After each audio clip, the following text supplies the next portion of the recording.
Okay, I've got the thumbs up that we are now live streaming, so I will call the Tuesday, December 10th, 2024 regular council meeting to order and begin with the land acknowledgement that the City of Fort Saskatchewan is located on Treaty 6 territory and Métis Nation of Alberta District 11.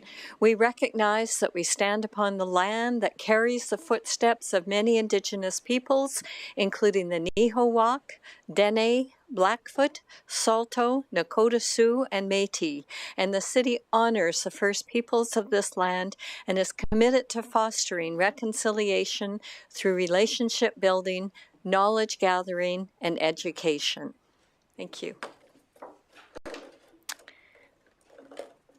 So we will begin with, consent agenda. So we have 6 items that are on for consent agenda.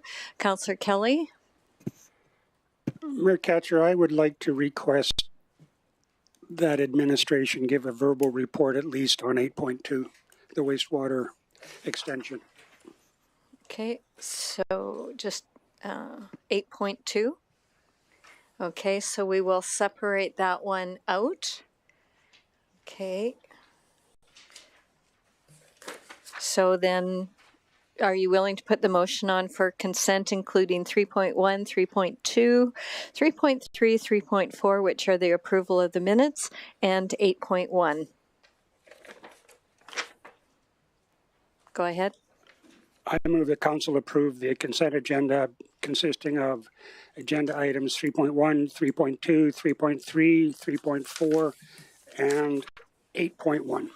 All right, thank you very much. Does anybody wish any of the others to be separated out? If not, I will close the motion. Please cast your vote.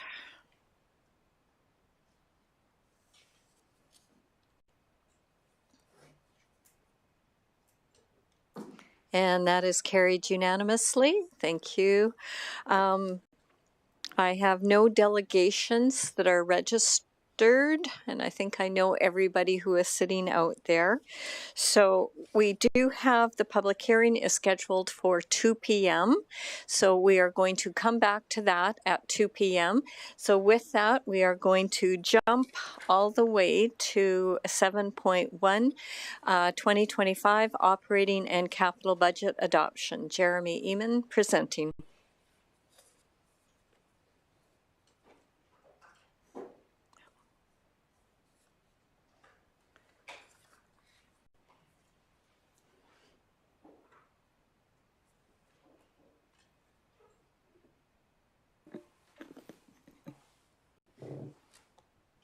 Good afternoon, Your Worship and members of Council. My name is Jeremy Eamon, Chief Financial Officer, and I'm here to present Administration's report requesting Council's approval of the 2025 municipal budget.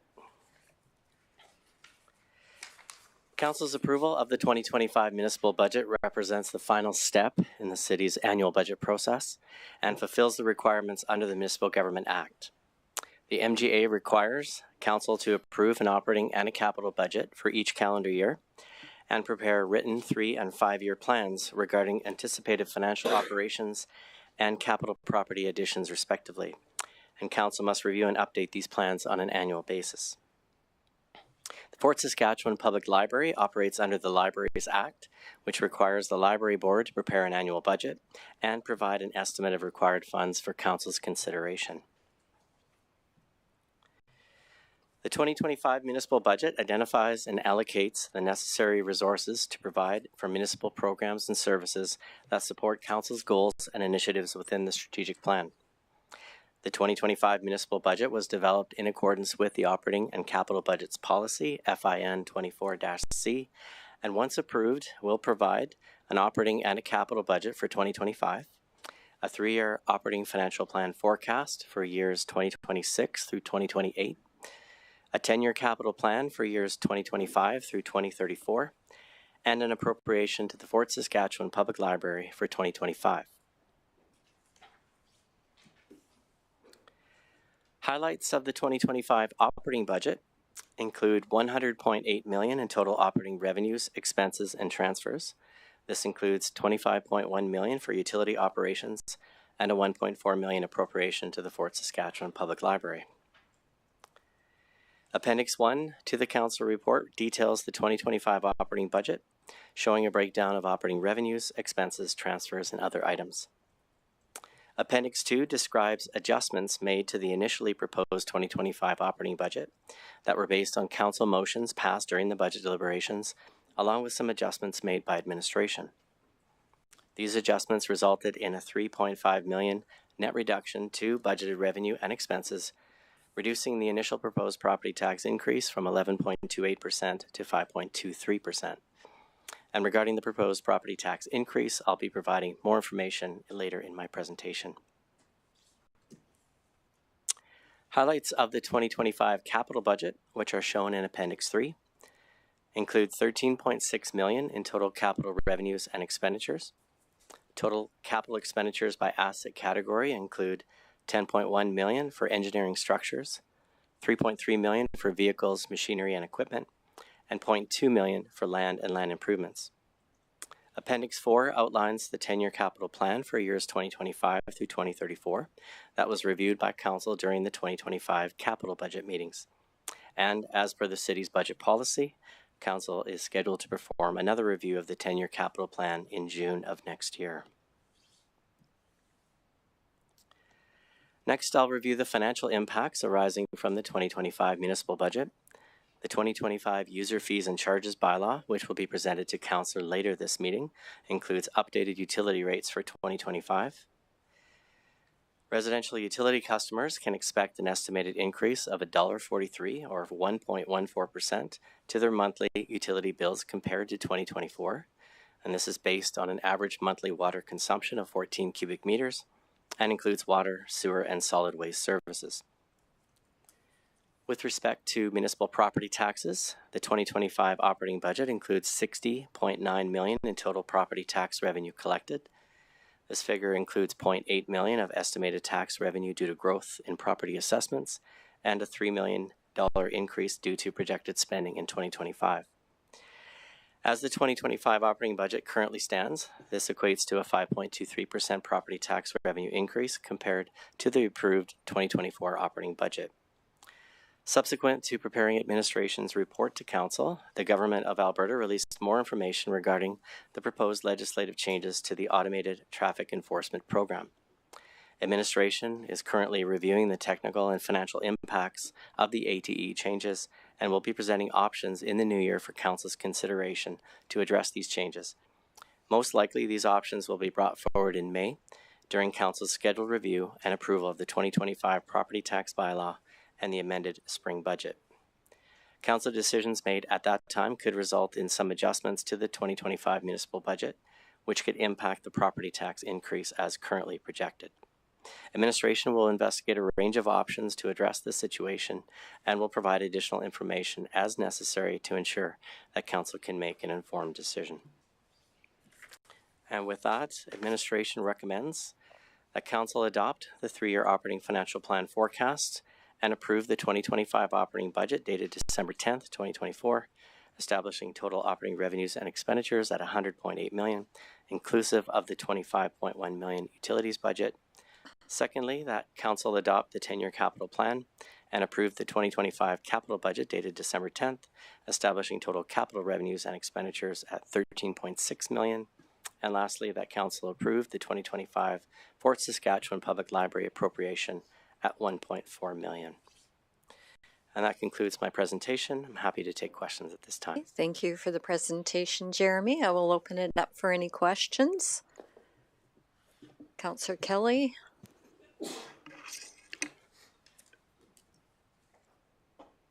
The traffic enforcement, the photo radar ticketing, that's been an issue for the last few months. We've had a budget where we took it all out, essentially put it all back in again, and now we know for sure that it's going to go away, and administration isn't suggesting that we make an adjustment to the 25 budget for that. Why? I know you make reference to, we'll consider it later, but I am concerned whether or not we will actually consider it later. And if we do consider it later and have to make an adjustment to the budget, it can only be down. So what would we do at that time to accommodate it in the budget? Through to your worship, to Councillor Kelly, I'll do my best to answer, and maybe Mr. Fleming would like to add to it, or Mr. Edgington. The reason we want to delay in terms of bringing this information to council to this time of the spring budget and the property tax bylaw is that at that time we'll have more information, first of all, on the technical and financial impacts of the ATE changes. Within the letter and information that was given to us, there was a mention of April, that there would be some kind of an overlap period where we could assess and provide some analysis in that regard. So there's that to consider. There's also the additional growth when the assessments are finalized in February. We'll have that information at spring budget time, because that will more than likely result in some additional growth that could be allocated to that as well. And we just basically, the reason why we're deferring it till then is that we'll have more information available at that time than we currently do today. I'm good with that answer. I agree with you, but I just want to double check. Are you suggesting that we would now essentially have a new policy for the growth adjustment, the supplementary assessments that are late in the year, that they will be factored into the current year's budget when we go forward to the year after next? Through your worship to Councillor Kelly, not necessarily saying that, but what I'm saying is that with the additional growth, there have been instances where council has decided to make use of that one-time situations. Again, we want to be able to bring options back if that's utilizing the FinStab reserve to offset some of that lost revenue as well. That's, I mean, there's a few options that we can bring forward. Thank you. Can I continue? I don't see any other names up there. Okay. Thank you. Jeremy, let's refer you to, it's in our package, page 54. What it is the 3-year operating financial plan. Just a couple quick questions and an additional comment. I'll start with the comment. Thank you for breaking out the RCMP and the wastewater and the water services from the purchases account. It makes a lot more sense to me that way. The questions, under the property tax line, we show roughly $1 million growth for 26, but then roughly $7 million of growth for 27, and for lack of a better number on top of my head, $6.5 million projected growth for 28. That's your projections for the growth in the assessment, and if so, I hope so, but what would drive the numbers to be that high for the last 2 years? Through your worship to Councillor Kelly, just checking the note here, I believe it's the projection of the anticipated growth in the assessment, the extra additional industrial and commercial base. I think it is reflective of the information that we've been given from our assessor. I can't label it into any one particular area, but it's based on their forecast. And thank you. I think you touched on it. There's some outside information that you've used to make the projections. That's and correct, yes. It's going to be residential, but a large portion of it would be non-residential assessment base.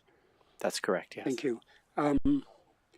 Marquette Dragon-Quitter, I've got one more question, and then I will be done. It's up to you. Okay. Go ahead if it's just one more. It might be after, but I'll wait at least.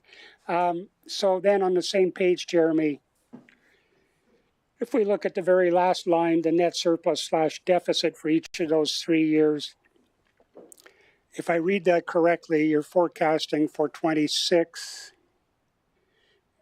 a 9.6% property tax increase, for 27 a 10.2%, and then an 8% for 28. And that's on top of the significant growth. So in a Reader's Digest, Jeremy, couple sentences, what's driving that? Because those are fairly large increases.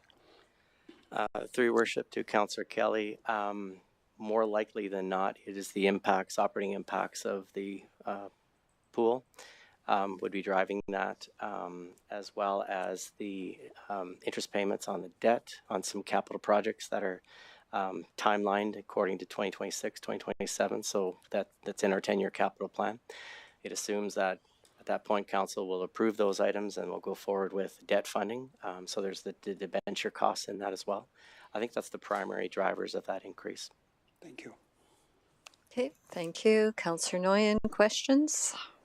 Yeah, further to the comments and questions made by Councillor Kelly, first in regards to ATE, there's an alternative motion that council approve an interim operating budget for part of the 2025 calendar year, and with the uncertainty in ATE, why would, or is there a risk to approving an interim budget as opposed to the official adoption of it at this point? I'm happy with motions number 2 and 3 for library appropriation and 10-year capital plan, but it seems like it might be beneficial. It hasn't been done in the last 3 years, so just unfamiliar with what an interim budget would entail if we went that route, that motion.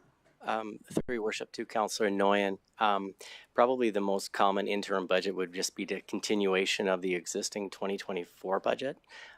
So that would, the interim budget would essentially be that council would not pass a budget today for 2025, and then administration would operate under the 2024 budget until such time as council approves a 2025 budget. Okay. Makes more sense the way we're doing it then. Yeah, thanks. Okay, thank you. Councillor Blizzard. I'm just prepared to make the motion. Okay, I'm not seeing any more questions, so go ahead. I'd like to make a motion that council adopt the 2026 to 2028 operating financial plan forecast and approve the 2025 operating budget dated December 10th, 2024, establishing total operating revenue and expenses at $100,837,734, which includes $25,093,842 for the utilities budget. Okay, thank you. Would you like to speak to the motion? Yeah, and speaking to that, I had the same concerns about the ATE. I'd already asked a question pre this meeting and was assured that that's something we will look at again before we have the final approval in May. So I'm okay with approving this now. Okay, thank you. So I'll open it up for discussion and debate. And I'm just going to make a comment on it. I think staff did a really good job preparing the budget. I know there's a lot of pressures that are happening with all municipalities at this point in time, whether it be traffic enforcement, whether it be police, inflation, and downloading from the provincial government. So, it's very difficult for municipalities right now, and I'm going to say, knock on wood, we're still one of the lower ones in the region, but it's still very difficult to present a 5.2% budget. And I know that's a tough pill for a lot of people to swallow, but we're going to have to look at other options going into the future to deal with some of these downloads that are happening. But for this budget, I think staff did an excellent job. So Jeremy, to your team and to everybody who is working on the budget this year, thank you for your time. Okay, Councillor Macon. Thank you. I will not be supporting this budget. This is new for me, as it's the first time that I have done that in 8 years. Generally, I think we do a pretty good job of managing the financial needs of the city and the tax burden of the residents. This is a tough year, though, with many expenses beyond our control. Reducing an over 11% increase to around 5% sounds amazing in theory, but Amin brought a list of smoothing strategies to consider, and we adopted them all rather than choosing a couple to bring down the tax impact sum. The liability of the required increase still stands, and I do believe that we have put unnecessary pressures on future budgets, which I believe will not help this community in the long run. For that reason, I will not be supporting this budget as presented. Okay, thank you. Councillor Kelly. I will admit that Councillor Macon's comments just surprised me. I do think, though, that they make sense. I don't know, we had a bit of an email exchange between council over the last couple of days. I looked at, and I picked literally at random, two of our peer communities in the neighborhood, and it looked at not the property tax increases or the mill rate, because I don't think that's where council should focus. Being politicians, that's what we always look at. What we always focus on is what's this going to increase or how's this going to increase property taxes. But property taxes themselves and the mill rate are the symptom. The cause of that is the spending. And unless you're prepared, unless council is prepared to make changes to the spending, we're going to be faced with, projected for this year at 5%. I'm not convinced, and I agree with you, Lisa, I'm not convinced that we've factored in all of the reductions this year into next year appropriately. But based on Jeremy's projections, over the next 3 years, 26, 27, and 28, a 28% increase in property taxes. That's in 3 years. We still, I don't think in 3 years, and this is, correct me, Jeremy, if I'm wrong, but I don't think in 3 years we're budgeting to have the new pool open. And I don't think in the 3-year budget we're budgeting to have the new fire hall open and manned. And both of those are significant costs that we're looking at in years 4 and 5, I would suggest. So the increases that we're looking at are significant, and they go on for a number of years. I did look at, again, I cut myself off, but I did pull up the actual audited financial statement for a couple of our peers and shared my observations, and Mr. Fleming appropriately so weighed in with some information off of the provincial website. Fort Saskatchewan, on a per capita spend basis, ranks above what I would suggest all of our local peers are. The exceptions being City of Edmonton and County of Strathcona. There are very few communities in Alberta actually that spend more per capita than Fort Saskatchewan currently does. This is year-old information we're looking at, not after we factor in these increases, and not a new pool for sure, and not a new fire hall. You're gonna, and I make all of these comments not because I think administration did a bad job with the budget, but I have notices of motion coming forward. I'll be referring to these comments at the end of today's meeting. And it is, we either find new revenues or we reduce expenses. If we don't, property taxes, the result will continue to increase at a level that I am certain will concern the next council and the citizens of Fort Saskatchewan. And I'm not proposing any changes to this budget. Sorry, Mercatcher, but I want to say it. But we will, I anticipate a healthy and robust discussion around my notices of motion toward the end of today's meeting. Thank you. Okay, thank you. Not seeing any other discussion and debate. Councillor Blizzard, anything on close? Yes. Can you push your button? Go ahead. Yeah, just a couple of things, and this is from the comments. I always find it frustrating at the end when we've done a lot of budget deliberation. We've discussed things through, and then we've had it in the past where it's voted down. Not overall, but by a person or two. Yes, we can cut expenses, but what do we cut? Some of our living here is we enjoy Canada Day celebrations. We enjoy the parades that go with it. We enjoy, I've had lots of comments from lots of people. I watch social media on the wonderful lights. They all cost money. Our roads don't have as many potholes as some of the cities do. So for sure we can cut. For sure we can direct the city staff to say, we need to cut to bare bones. We don't want this. We don't want that. At what risk, though? So I think, you know, the budget aside, the increase is one thing, but going back to the bare bones, nothing wrong with looking at where we can maybe make some cuts, but then we have to also be open to that we may not have that. If we cut some money for, if you call it city entertainment, we won't have a Canada Day because it costs lots of money, or some of the other things. So what do we want in our city is an important factor. The budget this year, the whatever percent. It may go up a little bit more because I think the ATEs will have us go up in the budget a little bit more. But I think we did a good job. It's still going up. I think last year we probably trimmed it a little too much, and maybe next year they'll say the same thing. But I'm happy with the budget the way it sits now. Okay, thank you. The motion is now closed. Please cast your vote.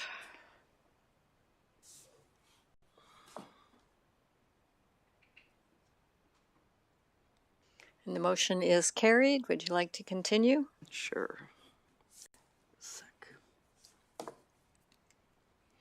I make a motion that council adopt the 2025 to 2034 10-year capital plan and approve the 2025 capital budget dated December 10th, 2024, establishing total capital revenues and expenditures at $13,588,613.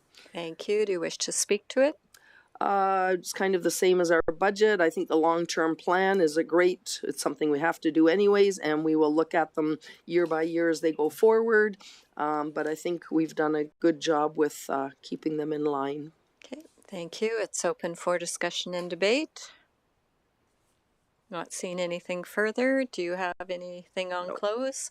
Motion for this one is closed. Please cast your vote.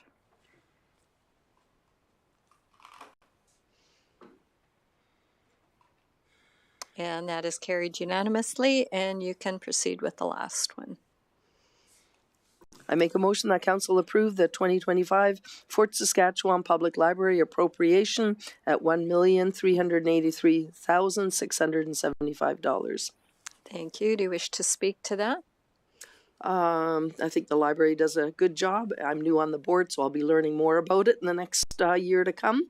But so far, I'm very confident that they do a good job in watching their spending. Okay, thank you. It's open for discussion and debate. Councillor Nguyen. Yeah, and just to add on a few comments regarding the library board, I think they've been fiscally responsible over the last 3 years. We've seen a little bit of an increase, and really it's due to like a staffing COLA, similar to align with city employees. In the last 2 years, the board has chosen a director that I think is very energetic and has a lot of innovation in their programs. Their program delivery is certainly impressive. If anyone's a frequent patron of the library, and I think their usership and just the variety of programs that they offer, as well as indeed impressive for our community. So happy to support the library appropriation. Great, thank you. And my comments would be very similar to that for anybody who showed up at Lights Up or any of the other events that we have downtown. The library is always a focal point, and to see the number of people going through the library, using every little nook and cranny, and I still remember the first time where we had Lights Up and the library was closed, and it was like, we don't have enough room. And then they said, okay, we're going to open up. We're going to be part of this, and we're going to really get involved. So I greatly appreciate what our library does, and it serves so many in our community that, I just say it really is essential to our community. So I fully support the library board in their requisition or their ask. So thank you. Councillor Blizzard, anything on close? No. All right, the motion is now closed. Please cast your vote.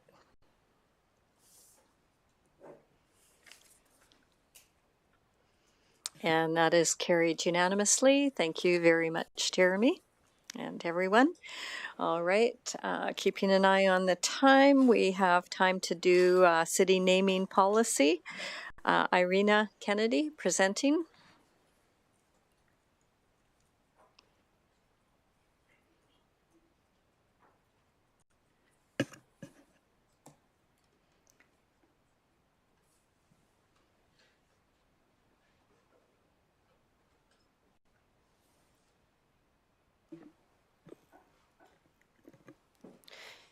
Good afternoon, Your Worship and members of Council. My name is Irina Kennedy, and I am a Senior Legislative Officer with the City. I am here today to present the proposed revisions to the City Naming Policy and Procedure, GOV 002-C. These revisions aim to align with Council's direction and better reflect the needs of our community. Administration asks that Council approve the policy and the procedure as presented. To provide some context, the policy was originally adopted in 2013 and last reviewed in 2023. At the July 2nd, 2024, Council identified several areas for improvement and directed administration to review the policy to address the following. Introduce procedural requirements for providing a more comprehensive and complete recording of the contributions and accomplishments of the individuals considered for the inclusion to the registry, including relevant supplementary information, timelines, and community support. Second, develop an administrative review process to assess the quality and suitability of submissions before they are forwarded to Council, ensuring that only well-supported and appropriate applications are considered. And the third point, establish a process for retiring names from the city registry list to ensure the list remains relevant and manageable. To address the first point related to providing a more comprehensive and complete record of the contributions and accomplishments of individuals, administration has made changes to sections 4.1.2 of the policy, section 3 of the procedure, and the city naming application form. Section 4.1.2 of the policy introduces detailed criteria for evaluating submissions, emphasizing the need for comprehensive supplementary information, adherence to timelines, and demonstration of community support. These criteria are mirrored in the revised city naming application form, and the revised form includes a clear submission requirements such as biography of the individual or family containing information that is publicly verifiable, and supporting public documents such as photographs, article, awards, and citations to provide a complete record of their contributions and achievements. Revisions to Section 3 of the procedure establish a detailed process for evaluating submissions, ensuring fair and consistent measurement of accomplishments against the criteria in the policy. Section 3.2 of the procedure addresses the second, now, the process of the Administration Review Committee will be comprised of various city departments and will be established in order to review the applications received and verify whether or not the criteria match, the evaluation criteria match. To address the retiring of names from the registry, the following provisions have been introduced. Sections 4.1.8 and 4.1.9 of the policy, along with sections 3.5.1 and section 3.5.2 of the procedure, outline the process. Names on the registry will automatically be retired if they remain on the list for 15 years without being applied to a municipal asset, and a new application will be required for reconsideration of a retired name. Council still retains discretion to extend the timeline for a name to remain on the registry subject to approval by resolution. These updates enhance the quality and integrity of applications while strengthening the structure of the process for accepting, reviewing, and adding names to the city naming policy. This concludes my presentation, and I'm happy to answer your questions. Great. Thank you very much for the presentation and for the update. So one question that I have for you, and maybe not for you, but maybe for Mr. Fleming or Ms. Duguid-Smith. So because we have some that are on there fairly been on there a long time, are there steps that we're going to make to try and utilize some of those names first before we use some of the ones that have been added at a later date? To your worship, yes, we have identified 5 parks in the city that haven't been officially named. So we will be coming to council in the new year to discuss how we want to approach naming those sites. And there are another 2 that have been identified in future plans, which will also need a name. So those conversations are coming. Okay, great. Thank you very much. Councillor Kelly, questions? No questions, Mayor Katcher. I'm prepared to make the motion. Okay, go ahead. I move the council approve city naming policy and procedure GOV-002-C as presented. All right, thank you. Would you like to speak to it? Yeah, briefly, thank you. I thought well done, thank you. And I think it was overdue. I'm pleased with the changes. In particular, I think getting the name on or a name on, any name on, I think the process is a little more rigorous now. And I do think that there should be a timeout on the names if in fact future councils don't appear interested for whatever reason, that the names should time out. They shouldn't continue to ride on there indefinitely. Those changes I like very much. I'm not at all certain that we should rush out as this council in our last term to use up a whole bunch of parks and allocate names to them. I'm more than willing to use our share, but I'm not convinced our share is 5 out of 7 in the future, current and planned as we sit here. So anyway, we can talk about that later. I like the new policy and I encourage council to support it. Thank you. Okay, thank you. Councillor Nguyen on discussion and debate. Yeah, just quick question on naming of roadways. It says roadways are listed as public, public road. It reads that like what developer would be required to submit a name to the naming registry in order to name a new public road. That, to my knowledge, is not how it works because council never sees that. And I was just curious about the process for that. It might be a planning question too. Through your worship to Councillor Nguyen. So the process that we use is that a developer will include in his or her subdivision plan proposed names for the roads. The subdivision authority has the authority to make the final decision on those roads. So through the subdivision process, there may be some back and forward with the developer, but the subdivision authority, which is Troy or his designate, makes that decision. Right. Okay. Thanks. So why, I guess, are roadways included within the naming policy if really this applies to more to park spaces and potentially future subdivisions? Yeah. Through your worship, if an individual wanted to use a name that is on the registry for a road, it would have to go through the council approval process. I see. Okay. Thank you. Thank you. I just want to make a comment on that. The subdivision in MLC, where you've got Dietrich and all of those ones, those are all names that are taken out of the fort on the North Saskatchewan book. So they're actually all names of people that used to live here, just an FYI. And they're not on the naming register. They're just taken from the book in alphabetical order. Okay, so let's see. Councillor Kelly, anything on close?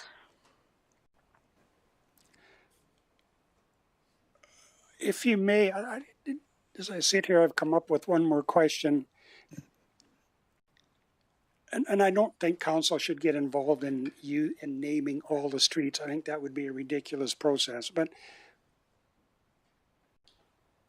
it would be possible, I assume, for council to come to, as a group, ask administration to change the name on a street to accommodate a worthy person or family name that is on the naming list. Would that be possible? Could the initiative come from council for something like that? So the policy, through your worship to Councillor Kelly, yes, the policy does say that any member of the community or any council member can submit an application. Perfect, thank you. And I'm ready to call the question. Thank you. Okay, thank you. The motion is now closed. Please cast your vote.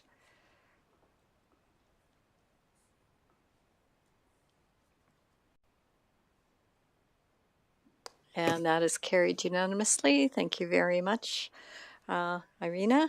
So we're going to go to 8.2, Industrial Wastewater Extension. And then following this one, we will take a small recess as we prepare for the public hearing.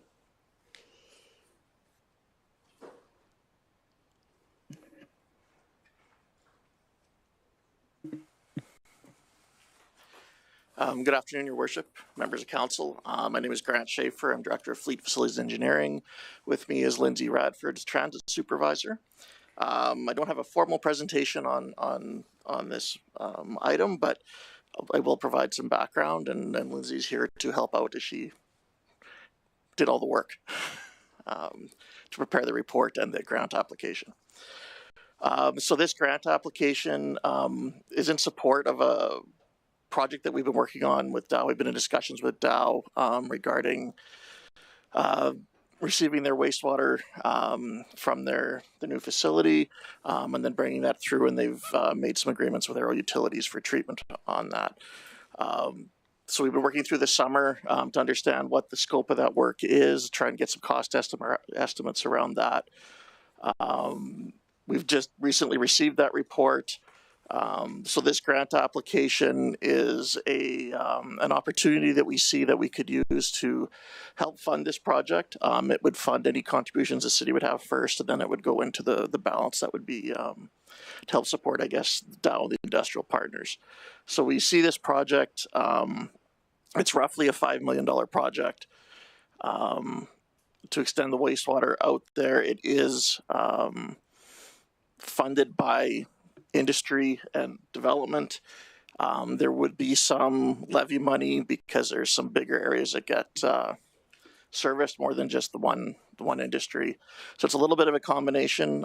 So while there is some city contribution, which we'll be coming forward with, it is levy funded contributions. We're not anticipating the city actually fronting any of this cost or maintaining any of this cost. We'll be fronting some of this cost until the levies can pay back. Our plan is to come back in the last meeting in January for approval, and with all the details of how that funding works. We're still working through that with Dow and our funding partners. Okay, thank you. I'll open it up for any questions. Councillor Harris, you're first. So Grant, under normal circumstances, a developer installs the infrastructure to service our property, correct? That's correct, yes. Great. In this context, what you just mentioned in terms of some intervening land, so ultimately this is a leapfrog, and I'm not being critical. It's a leapfrog situation because we're having to connect down into our lift station that ultimately ties into our system that goes across the river to the Aero Utilities system. Is that correct? Your Worship, Councillor Harris, I wouldn't categorize it as leapfrog. It's just an extension of to get to the next section of development, yes. Yeah, but with no plan to tie anything in between Dow and where it connects to our system. That's leapfrog. You're correct. However, there's nothing to connect in between. It ends at Nutrien, they're already connected in, and then it just moves on to the next parcel. So did I misunderstand that you were saying that there were some potential intervening lands that could connect at a future time should they need wastewater services? Your Worship, Councillor Harris, so there's a few partners within Dow site that will be connecting. Okay. And then there's some upgrades that are required on the downstream end that would benefit some future development sites as well. Okay, good, thanks. Okay, thank you. Councillor Kelly. Grant, you addressed my major concern, who's going to pay for it. I believe roughly a year ago, administration circulated a report to council discussing what you knew of the time or understood of the time regarding Dow's use of Aero Utilities. I'm not asking to get into that report in detail, but does this request indicate that has changed significantly, or is it roughly in the volumes that were mentioned, like I said, about a year ago, 12 to 15 months ago? Your Worship, Councillor Kelly, my understanding it's still in line with where they were at that point. Okay, thank you. Okay, thank you. So wish of council. Councillor Harris. I'd be prepared to put the motion on the table. Okay, go ahead. I would move that council support the City of Fort Saskatchewan grant application under the Local Growth and Sustainability Grant Program for the 2025 Industrial Wastewater Extension Project.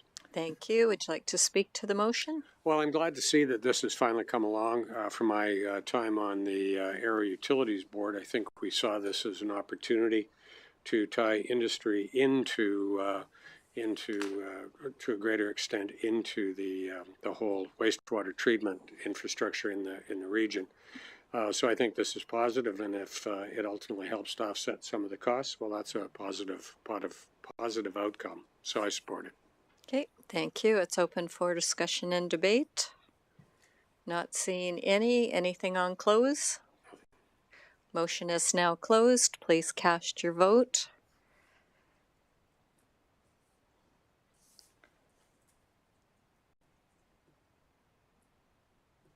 And that is carried unanimously.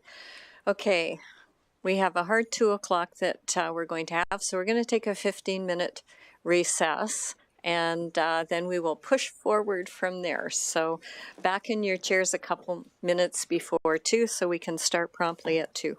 Thank you.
Okay, it's 2 p.m.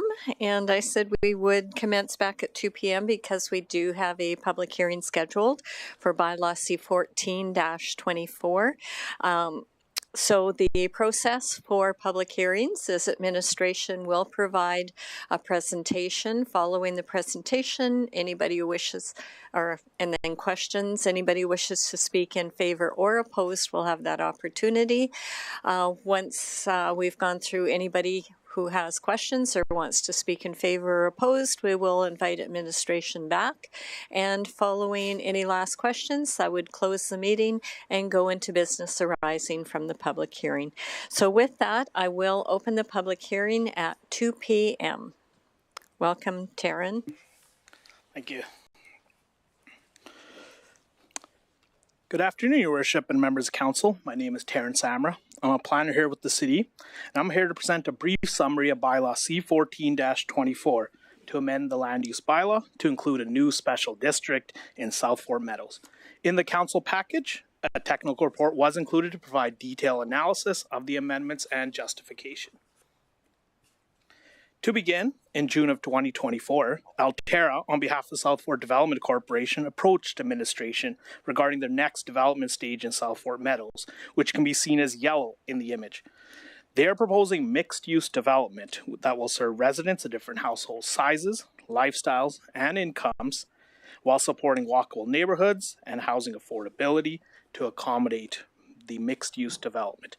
To accommodate the mixed-use development, the developer has proposed a new special district called the SFM MUD, South Fort Meadows Mixed-Use District. This district would only be used in South Fort Meadows. Earlier this year, in July, Council approved a redistricting for the RMH High-Density Multiple Residential District site to the north of the subject area, which is circled in purple. The SFM MUD redistricting is a portion of the larger site that is designated as high-density mixed-use development. The subject site on the screen, as mentioned in yellow, in the yellow square, is east of Greenfield Link, west of 92nd Street, south of a recently rezoned RMH site, as mentioned, and north of the future South Ridge Boulevard extension. The development connects directly to Greenfield Link and South Ridge Boulevard. The subject site is in the vicinity of Leslie McMillan Park, and an outdoor rink, stormwater management facility, and the future commercial and church site. The adjacent roads accommodate a multi-use trail network that connects the site to adjacent community services. The application seeks to redistrict approximately 3 hectares of land from UR, Urban Reserve, to SFM MUD, South Fort Meadows Mixed Use District. Next, I want to touch a little bit about the district. First is the street-oriented development. Greenfield Link has been designed to create a continuous active street front, as seen as the pink strips along Greenfield Link. The district creates street-oriented development along Greenfield Link through incorporation of street-oriented building design and placement. Next is the density credit. Credit is given towards the overall density of the site when commercial development occurs on the ground floor of a mixed-use building. This will incentivize mixed-use development, vertical development, and efficient utilization of developable land. Last is diversity of housing options. The district supports semi-detached, townhouses, and apartments. Providing a mix of housing ensures that the community accommodates various lifestyles and income levels. A range of housing types helps create a more inclusive, resilient neighborhood, attracting a broad demographic mix and promoting long-term community stability. Next, I want to speak about the conformance with city's planning documents. The Municipal Development Plan designates the South Fort Meadows area as part of developing neighborhood, which designs neighborhoods that are walkable and incorporate a diversity of housing options for the city's diverse population. The subject area also falls within a designated node from the Municipal Development Plan, which is intended as a vibrant, street-oriented community hub. These areas are designed with a mix of housing, shops, and commercial spaces to create a desirable place to live and gather. The South Fort Area Structure Plan designates this area as high-density, street-oriented mixed use. The intent of this area is to provide a variety of housing for different age and income groups. Housing options could include street-oriented townhouses, stacked townhouses, and apartment buildings. And from the South Fort Ridge Meadows Outline Plan, The subject site is designated as high-density residential with possible mixed use and street-oriented design along Greenfield Link. The intent of the entire site is to create a neighborhood hub that would integrate and serve the needs of the surrounding community. Administration supports the application due to the compliance with the MDP, the South Fork ASP, and South Fork Ridge Meadows Outline Plan, as mentioned on the previous slide. Following first reading, the public hearing was advertised in the Fort Record for 2 consecutive weeks. Notices were delivered by a third-party distributor to the property owners within 100 meters of the amendment areas. Notice of the proposed bylaw was posted on the city's website and social media accounts, and no responses were received. And at this time, I'd like to answer any questions council may have for administration. Okay, thank you. And reminding everyone this is a public hearing, so only clarifying questions. Councillor Harris, you're first. Ms. Sammer, you talk about this being a walkable community. How is it any more or less walkable than anything else that we've developed over the last 25, 30 years? I realize it's mixed use, but how, when you talk about a walkable community, isn't everything we've approved in a residential context or a mixed use context effectively walkable? And why is this one unique? Through your worship, Councillor Harris, I would say this, what makes this one more unique or makes it unique is the incorporation of a node compared to, say, maybe other neighborhoods we don't have in the municipality, right? Because with the node, you do have all these other services or other land uses coming together to create this community hub where you get that accessibility, you get that integration, that synergy of different land uses. So that's what I think would make it more walkable than, say, a different part of the city. Would you envision, and this is down the road, would you envision that this property will have a series of trails that will connect to our overall trail network? Because when you talk about walkable, I realize that a node, you're attracting people to a point of interest, if that's correct. I'm just not sure if that's a real big selling point in my mind in relation to it. I think it makes a lot of sense. I'm not against the proposal. I was just trying to understand when you talk about nodes, which is a new concept now, and it leaves me kind of cold to that extent. Through your worship, Councillor Harris, I'll touch on it. If Mr. Thomas has anything I may have missed, he could add to it. I think what makes this area more unique is along 92nd Street or Range Road, I believe is 225. So on the, or I guess it would be 92nd on the east side of the site. In this South Fork ASP, it actually shows it to be a future trail network, right? So I think that would what's the word I'm looking for? Make this site more unique because there is that walkability connection there to the trail, to the extent of trail network that would go through the remaining South Fork area structure. Okay, so then it's enhancing what exists today in relation to the fact that we are a very walkable community with our trail network. Through your worship, I wouldn't say we're not, like, with the amount of walking trails we have, I would think we are a very walkable community network. I would just say this probably adds to it. Great, you answered my question. Thanks. Okay, thank you. Councillor Blizzard. I'm trying to envision this in comparison to if it was just done as a DCA-08. So is this supposed to be more like the downtown where the main floor is commercial and above is apartments?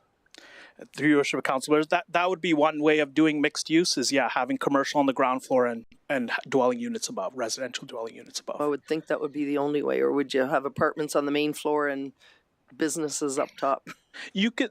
So when it comes to mixed use, there's two ways of doing. One is vertical mixed use, which is what I described. You can also do horizontal mixed use, which would be having a standalone commercial building and then having apartment beside it, right? So there's different ways of doing doing mixed use. So what's the big difference between this? Is this needed versus that DCA-08? Through your worship, Council Blizzard, well, I think it comes down to I think the process of a DC when it comes to direct control, right? I would say there's less, maybe say flexibility because direct controls are approved by council. While here you have a special district, it maybe allows for a little more flexibility, I would say. Well, this is direct control administration, right? No, this would be a special district south for SFM MUD. Yeah, there's no direct control to this. Or sorry, I think you're I referring just to meant if DCA it was 20. the direct control administration is what this is, right? DCA. If the other zoning was used. Plus, I guess the other concern I would have is that direct control, the other one would be like this one's going to go way closer to the property lines on all counts by the looks of it. To me, you know, the closer you get to property lines, Question? well, I guess is that, you know, why are we looking at this and having it closer? Because I'm comparing the DCA-08 versus the mixed use district front yard setbacks. Okay, 7 yes. versus 4, 7 versus 6, 640 versus 26. So you're referring to the information in the technical report, correct? Right. Yes. Okay, I got you there. Sorry, could you repeat your question once more? Well, I don't know. I'm struggling with this because it looks to me like we just want to get closer to the property line with the buildings. Through your worship, Councilor Blizzard, that is correct. I would say you want to get closer to the property line, but because you're trying to create this street-oriented type of development, right, where you want to be closer, you want to have that interface with like the public side, right? So having those buildings closer, say, compared to other districts is Okay. that's why. I'm not asking that because I'm against it. I'm just, I guess, have concerns because of what I'm reading there. The other thing is, so I don't know what direction that is. North on this picture, it would be above the going RMH up, and the yes. PU. So the one is just stormwater. What is going above that? So is that further high density housing? Because that's not being applied for right now.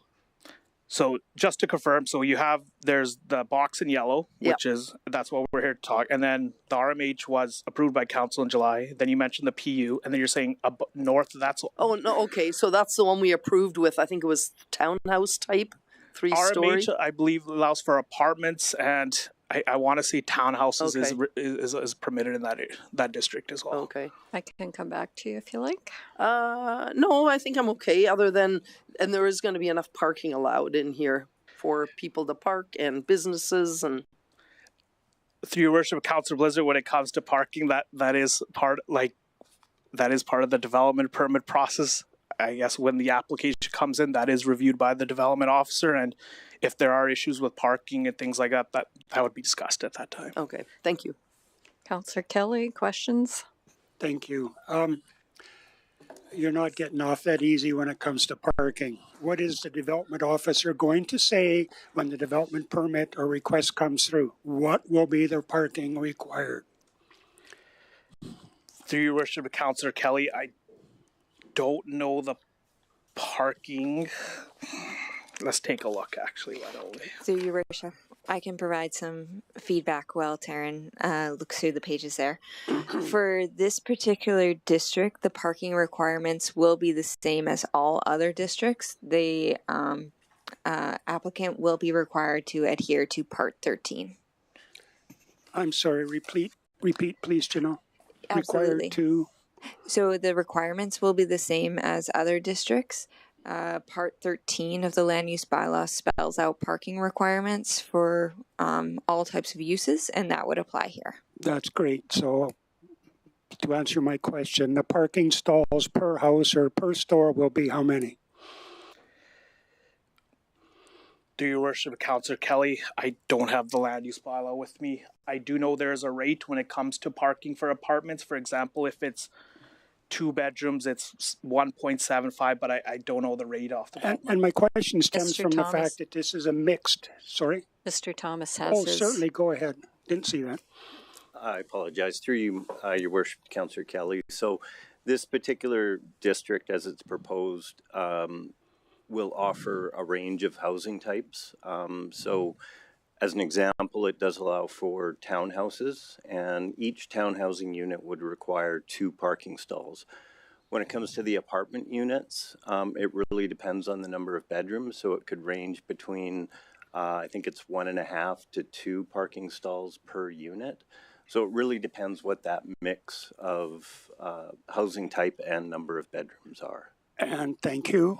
but what about the commercial that will be below the apartment? Yes, so through your worship, the commercial is based on the floor area. So typically, and I'm kind of just going off the top of my head, but typically for about every 1,000 square feet, it requires, I believe, 2 parking spots. So that, and I think to Ms. Duguid-Smith's point is this particular zone is not requiring fewer parking than what the land use bylaw provides currently. Okay, thank you. One more easier question. And you and your team have probably addressed this question multiple times in the last few months, but we're in a public forum and this might be a good time to chat about it. The concept of community node. When I visualize a community node, I visualize also the strip mall in Pineview as being a community node. I visualized a 7-Eleven store on the edge of West Park, and that is being a community node. So how is the concept of community node, other than we've started to name them, how is the current concept of community node different from what we've already done? Or always done, I should say. Through your worship, Councillor Kelly, probably not that much different. It kind of really depends on maybe how we classify some of the nodes. So the example you gave in Pineview, for example, that's really not much different than what we would be envisioning, say, in a new neighborhood that we're looking at. The only exception might be some of the design standards could be different.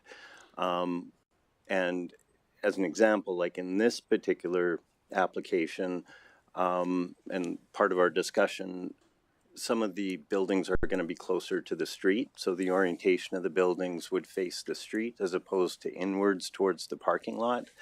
And on this particular image, you see that pink strip there, and that kind of indicates where there's going to be some street orientation.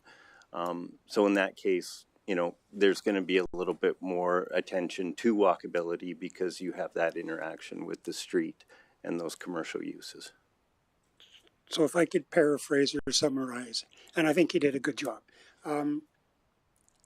We have, throughout the history of Fort Saskatchewan, designed nodes into our residential areas. Why? Because we need them. It's a simple fact.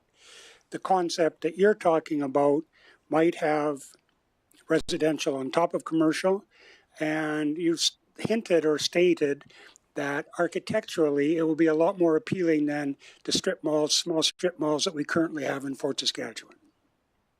Through your worship, it's a good way to paraphrase what I said, yes. Thank you. Okay, thank you. That looks like all the questions. So we do have one registered person for the public hearing. That's Andrew Usnick from Strata Developments. So I'll invite Andrew forward. And for the purposes of the public hearing, I'll have you state your name, who you're with, and if you're in favor or opposed. You can take any seat you want. Welcome. Good afternoon, Mayor and members of Council. My name is Andrew Usnick. I'm with South Fort Development Corporation, speaking in favor of the bylaw.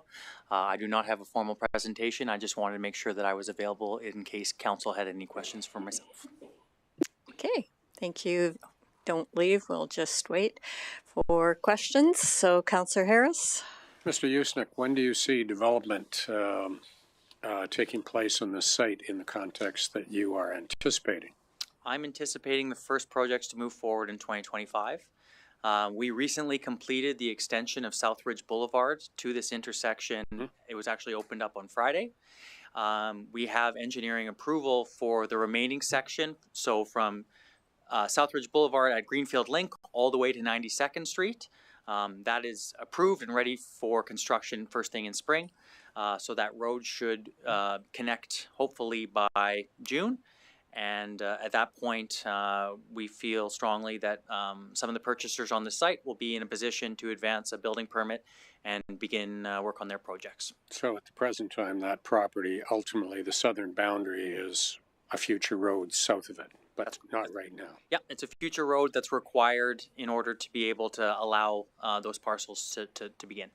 Good. And that in the future is a 4-lane undivided, divided Arterial? I believe that is designed as a major collector, which is 2 lanes. But there is enough road right of way that if in the future the traffic count called for that road to be expanded, we are dedicating enough land to allow for that flexibility. The current transportation models don't contemplate it, but if anything were ever to change, there is the land base there to be able to make that upgrade. So typically the developer builds the first 2 lanes, you pay into a levy, and the future 2 lanes, ultimately the city builds at its discretion with monies from those levies. Exactly. Okay, good, thanks. Thank you. Councillor Kelly. Andrew, good afternoon. Haven't seen you for a while, and good to see you. You answered my question. You said Southridge Boulevard opened on Friday, but that caused me to change my question. Why did it take until Friday, until the snow was on the ground? Because I drive by there regularly and it's been paved for at least 3 months. So why did it take so long, Andrew? It's a great question, Councillor. So the process with construction of roads, specifically collector and arterial roads, is while the surface may be completed, the city, and this is the same across the region, typically doesn't want that road open until the power is not only constructed but energized, so that there's streetlights that are active during the night. So while the road was completed, we basically handed off the scope of work to Fortis, who's the utility provider in Fort Saskatchewan for power. They schedule their contractor to come in, complete all of the power construction. And then once that's complete, they bring in the street lights. And then again, because they're the utility provider as well, they're essentially the ones who turn on the switch. So we got notification that Friday was the day they were turning on the switch, which allowed our surface contractor then to move all the concrete barriers and open up that road permanently. I was unaware of that. Thank you. So Fortis is the reason we were, at least in my mind, 3 months delayed in getting that street open. Councillor, those are your words and not mine. Okay, perfect. One last question, Andrew. So I'm hopeful and optimistic that the opening of this collector/arterial will reduce, if not remove, the heavy construction traffic that has been using Greenfield Way for the last few years, to the consternation of, as I'm sure you know, the residents on Greenfield Way. Yeah, absolutely. I mean, this road has been badly needed, and certainly the first thing I did on Friday was inform all of our builders and all of our contractors and everyone we work with that this road is now open. I mean, certainly it is the path of least resistance for any transportation to get into this area. And typically we find no matter how much you promote traffic going to a certain area, they're always going to take the path of least resistance. And now that path of least resistance exists and it doesn't interface with any existing residents. It's behind houses. So we're definitely excited about the fact that we're going to see a reduced amount of traffic within the neighborhood. And that's appreciated. Thank you. And I'm not trying to point fingers, but my driving until it snowed along Greenfield Way also indicated to my uneducated eye that heavy traffic had done some damage to the roadbed. I think there's some collapsing on it that would be premature. So as much as possible, that's better to keep that traffic where the roadways are designed to handle it. So appreciate your comments. Thank you, Andrew. Okay, thank you. So I have one question. For your development as you're going south, I thought originally there was going to be some roundabouts put in. Is there still any intentions of thinking about roundabouts? And I only ask that because we got 2 in West Park now, so. So the transportation network for South Fort Meadows was designed and approved quite some time ago, and since then certainly there's been a shift in priority from the city's engineering departments in terms of a preference for roundabouts. So what we have built to date will continue to be built as designed without roundabouts. As I think everyone in council is aware, we are bringing forward an application early in the new year for an area structure plan for a brand new community directly south of this. And in the transportation network for that community, I can let you know that there are roundabouts plan for the major road intersections. So it's just about transitioning into that in terms of, you know, what your transportation engineering group is most comfortable with in terms of what is going to function, getting traffic around, but also what's safest for the citizens. Okay, great, thank you. And I'm just I'm going to go off topic here, but I did drive there yesterday. I wanted to go see the area, and it was nice to have that road open, but it's just strange now as you come up South 86th, you really have to slow down because a lot of people just forget that there's somebody coming from the left now. So There was many years there where it was the intersection operated in one way, so absolutely there'll be some adjustment period now, but I hope that there's quick adoption. good. Okay, thank you. That looks like all of the questions. So thank you for coming out today in this lovely weather. All right, I will invite administration to come back.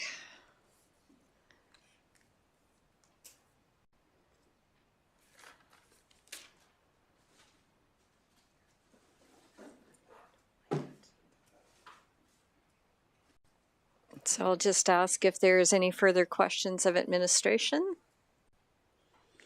If not, then I will close the public hearing at 2:25 and we will go into business arising from the public hearing. Go ahead, Taryn. The recommended motion is that council give second reading to the bylaw as described in the council report.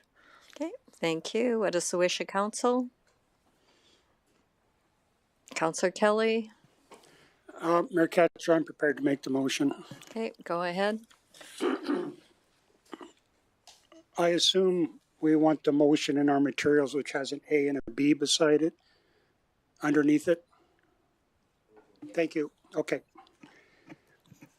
I move the council give second reading to bylaws C14-24 to amend land use bylaw C23-20 to A, add special district SFM-MUD South Fort Meadows Mixed Use District, and B, redistricting a portion of southeast 1/4 1954-22 W4M from UR Urban Reserve to SFM-MUD South Fort Meadows Mixed Use District. Okay, thank you. I will accept that motion. Do you wish to speak to it? I don't really have anything to add. I thought the concept is solid, and I think this is an appropriate location for it. And yes, I firmly believe we need nodes in our communities. We've always had them. I think we've just decided to call them nodes, and that's causing some concern in the community. So all told, I think it's a great concept, and I'm also glad that the is joining East-West Street is now open. So thank you, and let's move forward. Okay, thank you. It's open for discussion and debate. I'm going to accept I'm going to support the motion. As I said, I drove out there yesterday, and I know I've said in the past, the further south you go, there are no commercial nodes out there. I mean, we've got a school in South Point, and we've got houses. So I think when we talk about not just a walkable neighborhood or area, I think it's also important to have a few services out there too. And even though they can drive or walk quite a ways almost out to where Heartland Ford is, there's really nothing for the people who live out there. So I think it will be a welcome addition once it gets built. So I will fully support this. Okay, not seeing any other discussion and debate. Councillor Kelly on close. Nothing to add. Call the question. Okay, I'll close the motion. Please cast your vote on second reading. And that is carried unanimously. You can continue a third. I move the council give third reading to bylaws C14-24 to amend land use bylaws C23-22 A, add special district SFM-MUD-South Fort Meadows Mixed Use District, and further B, redistricting a portion of southeast 1/4 1954-22 W4M from UR Urban Reserve to SFM-MUD-South Fort Meadows Mixed Use District, and nothing further to add, Mayor Catcher. Okay, thank you. Is there anything further on discussion and debate? Okay, anything on close? Nothing further, thank you. Good. The motion is now closed for third reading. Please cast your vote.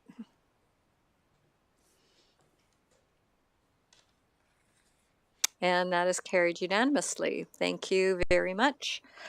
Okay, let's see. We are now going to bylaws, number 9.1 for bylaw C17-24, road closure bylaw. Taryn Samra presenting.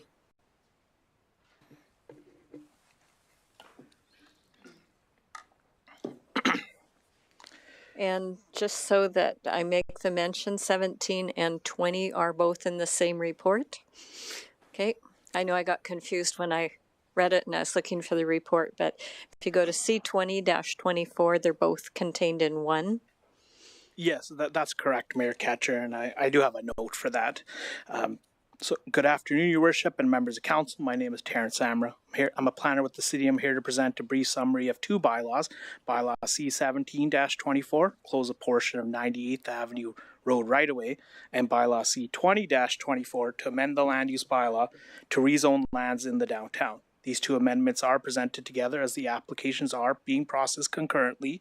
Just as a housekeeping item for council, the information regarding the bylaws and motions can be found under Bylaw C20-24. For the outline of the presentation, we'll start with a brief overview of the location. Next, we'll discuss Bylaw C17 first, and then we'll follow with Bylaw C20. After that, we'll follow with administration support, and last, we'll discuss the communication process. So looking at the location overview, I've highlighted the area in orange as the area to be redistricted and as the area in blue as the road closure area.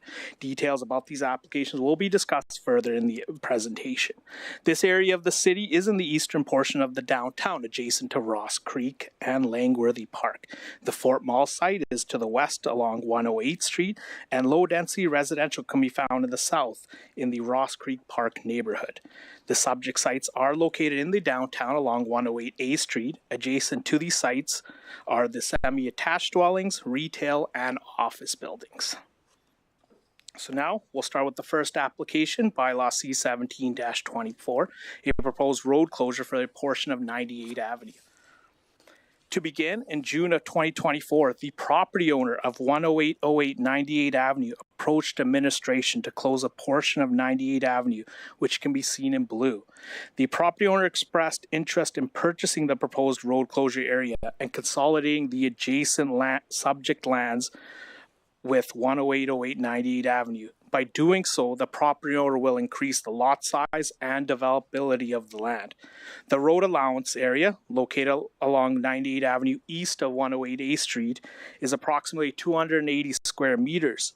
It is currently landscaped with trees and grass and provides access to 108A Street. The rest of 98th Avenue will remain open to access the adjacent park and existing walking trails. If closed, the road closure area would gain the R1 district designation, which is single detached residential district. Next, we'll discuss Bylaw C20-24 to amend the land use bylaw to redistrict lands for RMMD, medium density multiple residential downtown. In September of 2024, A3R Homes Limited, on behalf of the property owner, applied to redistrict a portion of 10808 98th Avenue, which will enable the development of townhouses. The subject area to be redistricted is north of the proposed road closure subject area. The subject site is located along 108A Street, north of 98th Avenue, which can be seen in orange. The application seeks to redistrict approximately 0.6 hectares of land from R1, single detached residential district, to RMMD, medium density multiple residential downtown. The subject site is in the vicinity of a multi-use trail in the adjacent Langworthy Park and Ross Creek, providing connections to the extensive trail network. Local transit is also available within this area. Next, I want to speak about the conformance to the city's planning documents. The municipal development plan designates the subject area as part of the 99 Avenue corridor, which designs neighborhoods that are pedestrian-oriented and foster redevelopment of low-intensity areas into medium and high-density sites. The downtown area redevelopment plan designates this area as mall redevelopment precinct. The intent for this area is to provide a variety of residential and commercial mixed-use options. Under this policy area, the designated density for the subject area is medium-density residential. Administration supports the applications due to the compliance with the MDP and the downtown area redevelopment plan, as mentioned in the previous slide. Should council give first reading to the bylaws, a public hearing will be advertised in the Fort Saskatchewan Record. Landowners within 100 meters of the proposed development will be delivered a notice. A copy of the proposed bylaw will be available on the city's website, and the target date for the public hearing is January 14th, 2025. And at this time, I'd like to answer any questions council may have for administration. Okay, thank you very much. Councillor Blizzard, you're first. I don't know if you can get it back up, but the picture where you had, yeah, right there. So the part that's just north of the orange looks like maybe it was the house's backyard at some point. Is that already owned by a developer? Because it looks like it's already redistricted. Through your worship, Councillor Blizzard, it is actually part of 10808 98 Avenue. It's one larger site. But the way the redistricting map worked is, you could say 2/3 of that property owner site is districted as RMMD, and then the other portion is R1. Where the house is, it wasn't redistricted, so they kept it so they could keep the house. That is correct. Okay, yes. so they only need the one. So once he has that, that whole strip could be redeveloped as whatever, townhouses or duplexes or something. Your worship, Council members, that's correct. What would be whatever's permitted in that district, which would be townhouses. Okay, thank you. Okay, thank you. Councillor Kelly. The closed road allowance will be ultimately sold to the interested developer. Through your worship, Councillor Kelly, that would be a good, yes. This came on our radar, 3 years ago now? Your worship, Councillor Kelly, 2019 this was brought to council. More than 5 years ago. Holy smokes! Just the way things worked out, whatever. The delay was ours, or the delay was theirs? Through your worship, Councillor Kelly, the delay was theirs, or things just fell through. Like the agreement, the condition of the agreement never came to fruition. We've used our normal process to establish a fair market value for this piece of property. Through your worship, Councillor Kelly, I have been in talks with the Economic Development Department, and yes, they are happy through the process of coming up with a price for it. Perfect. Thank you. Okay, thank you. Councillor Nguyen.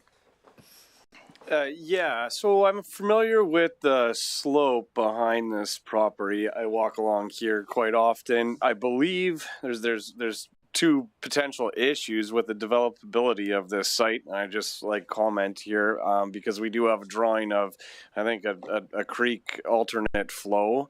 If you were to grade with the level of this property, would that not encroach on the other two blue lines? That is like a redirection for the creek is my first question. And is there not a storm? It might be just off the road allowance, but is there not a stormwater fall or like a catch basin or stormwater fallout in that blue square? Through your worship, Councillor, the first one I can definitely answer. So when at the subdivision stage or through the development process, permit stage, there are technical reports that could be required by the applicant, such as a geotech or environmental site assessment. So that would determine if there would be any effect to the flow of the creek. So that's something that is taken into consideration. As for the second part of your question, regarding the stormwater, that one I'm not too sure on. I would probably defer to someone else in administration on that one. Yeah, it's very close to that blue square, if not in it. So then, further to that, what is the benefit of selling this to the homeowner now, as opposed to like a sale taking place and then the developer on approved application make intention to purchase that, or and redistrict the road allowance? So can you repeat the first part of your question? Sorry. Was that clear, Craig, or no? So I just wanted to confirm because I guess it could happen in two ways. If a developer wants to have it developed, the permit can be submitted, and then they could show interest in that road allowance to add it to the property, right? Or it can be done now and then sold. So why wouldn't a developer be more inclined to do this process after submitting a development permit? Dear Worship, Councillor Noy, by doing the process now, it, as Kai mentioned, it does create another titled parcel. Through that titled parcel, you create this developability for the downtown, or I guess to create, say, townhouses, whatever the developer decides to do. But through that, I'm actually not sure. Through your worship, Councillor Noy, and I guess the simple answer would be is we wouldn't accept an application unless it would comply with the zoning. The other part as well is they would have to secure ownership of that remnant parcel that would be the road closure. Right, okay. Okay. All right, thanks. Councillor Harris. So in Appendix A, the RMMD district regulations map, if you will, shows parcel A and parcel B. Why is parcel A, area A, as part of this? Because they're two different things, although the zoning is probably concurrent. Why is that? Did I miss something in the report? Through your worship, Councillor Harris, really what that refers to is that's right out of our land use bylaw in the RMMD. So that's specific in the downtown. So area A and area B are just the areas within the downtown that those regulations apply to. And was area A previously done when we adopted the land use bylaw? Refresh my memory, because I don't recall. Because when I read this, I looked at it, I said, I understand what we're doing over here with the road closure and with the redistricting. Is that just saying, oh, and by the way, there happens to be a similar land use somewhere else in the downtown core? Through your worship, I didn't read that in the report. Yeah, so through your worship, Councillor Harris, so what is showing right now, so area B, so if that does get approved, it would basically extend down to include that portion that's going to be redistricted. Area A and Area B are just, they're similar in terms of the type of development that exists on those lots. So the regulations would apply to both, and it's just specific to those two areas within the downtown. Respecting that Area A has existing buildings on it, are they intended to change, or that's just the way they're currently zoned, and this is just, oh, by the way? Through your worship, or something happening in A? I'm sorry, I missed that. Is something happening in Part A or Area A? No, it's just they're existing, and any future development would be subject to those regulations. Okay, good. Okay. Round two, Councillor Kelly. I'm probably asking an obvious question, but back to Councillor Nguyen's line of questioning. There is the bank there and what I'll call the creek flat. The property lines that we're talking about, all those property lines end at the top of the bank. They don't encroach down into the creek area, or do they? I'm curious now. And if they do, or regardless of whether or not they do, it would seem to me that there would also be some provincial regulations around how and what development could be along that waterway. Does that make sense? Through your worship, Councillor Kelly, yeah, so I did take a look down there, and the property line there's the slope, and so the property line does extend past the slope, right? So it does go down. But as for your question about, like, say, provincial regulations, that would all come through either at the subdivision stage, where you can ask for these technical report questions, or at the development permit stage, right? So, for example, like the environment site assessment, or like a biophysical assessment. These are where you would learn and say, okay, maybe the setback has to be greater, or things like that, right? Could be other provincial regulations involved. If the property line extends over the shelf or over the bank to the second flat, I would assume the owner would be able to develop and, let's say, put a walkout basement on that bank, for instance? Through your worship, Councillor Kelly, that is a possible option. It would be acceptable in your mind? Yeah, Okay. walkouts, there's usually, when you have a slope like this, walkouts could be typical, yeah. I think that answers it. Thank you. That was just quite curious more than anything. Okay, thank you. All right, so there are two motions before us, one for bylaw 17, so we'll deal with them separately. So we'll deal with that one first. What is the wish of council? Councillor Blizzard. I can make the motion. Okay. I'll make a motion that council give first reading to bylaw C-17-24 to close a portion of 98 Ave right of way, and further that a public hearing be scheduled for January 14th, 2025. Okay, thank you. I'll accept the motion. Do you wish to speak to your motion? Yeah, I see nothing wrong with first hearing and see if there's any feedback from the public. I'm okay with it.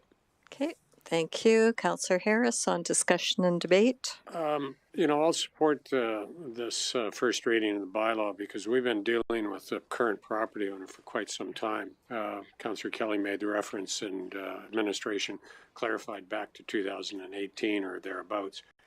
And they obviously have been looking to change their particular use of their adjacent property in that area. And there is already existing townhouses to the north of this, and they were developed quite some time ago, and they appeared to be developed, quite consistent with the geography. And I suspect that with this zoning, the eventual development will probably be consistent of type, I would imagine. But again, that's not the subject matter of this, but I will support this particular process because I think it ultimately is seeking to redevelop some lands that probably will be good infill in that area. Great, thank you. Any further discussion and debate? Not anything on close, Councillor Blizzard? No. All right, the motion for bylaw C-17-24 is now closed. Please cast your vote.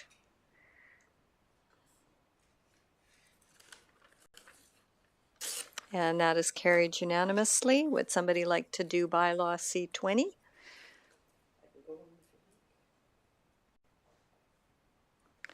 Okay, go ahead if just push your button. Just a second.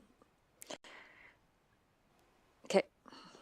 I make a motion that council give first reading to bylaw C-20-24 to amend land use bylaw C-23-20 to redistrict a portion of lot 1A, block 37, plan 6067KS from R1, single detached residential district, to RMM-D, medium density multiple residential downtown, and further that a public hearing be scheduled for January 14th, 2025. And in speaking to that, I guess they go hand in hand. Okay, thank you. I've accepted the motion. It's been spoken in favor. Is there any discussion and debate? Is there anything on close? No. Okay, motion is now closed for bylaw C-20-24. Please cast your vote.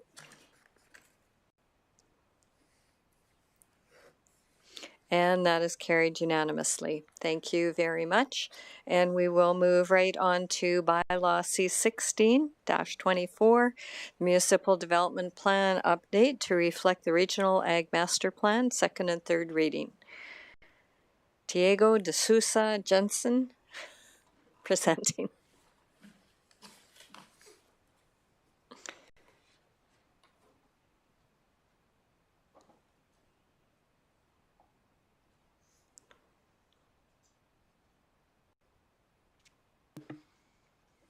All right. Good afternoon, Your Worship and members of council. My name is Tiago Sousa Jensen. I'm a planner one here with the city, and I'm here with Craig Thomas, Director of Planning and Development, to present the Municipal Development Plan update to reflect the Regional Agriculture Master Plan. This MDP update is the requirement of the Edmonton Metropolitan Regional Board to bring municipalities' MDPs in alignment with the regional plan.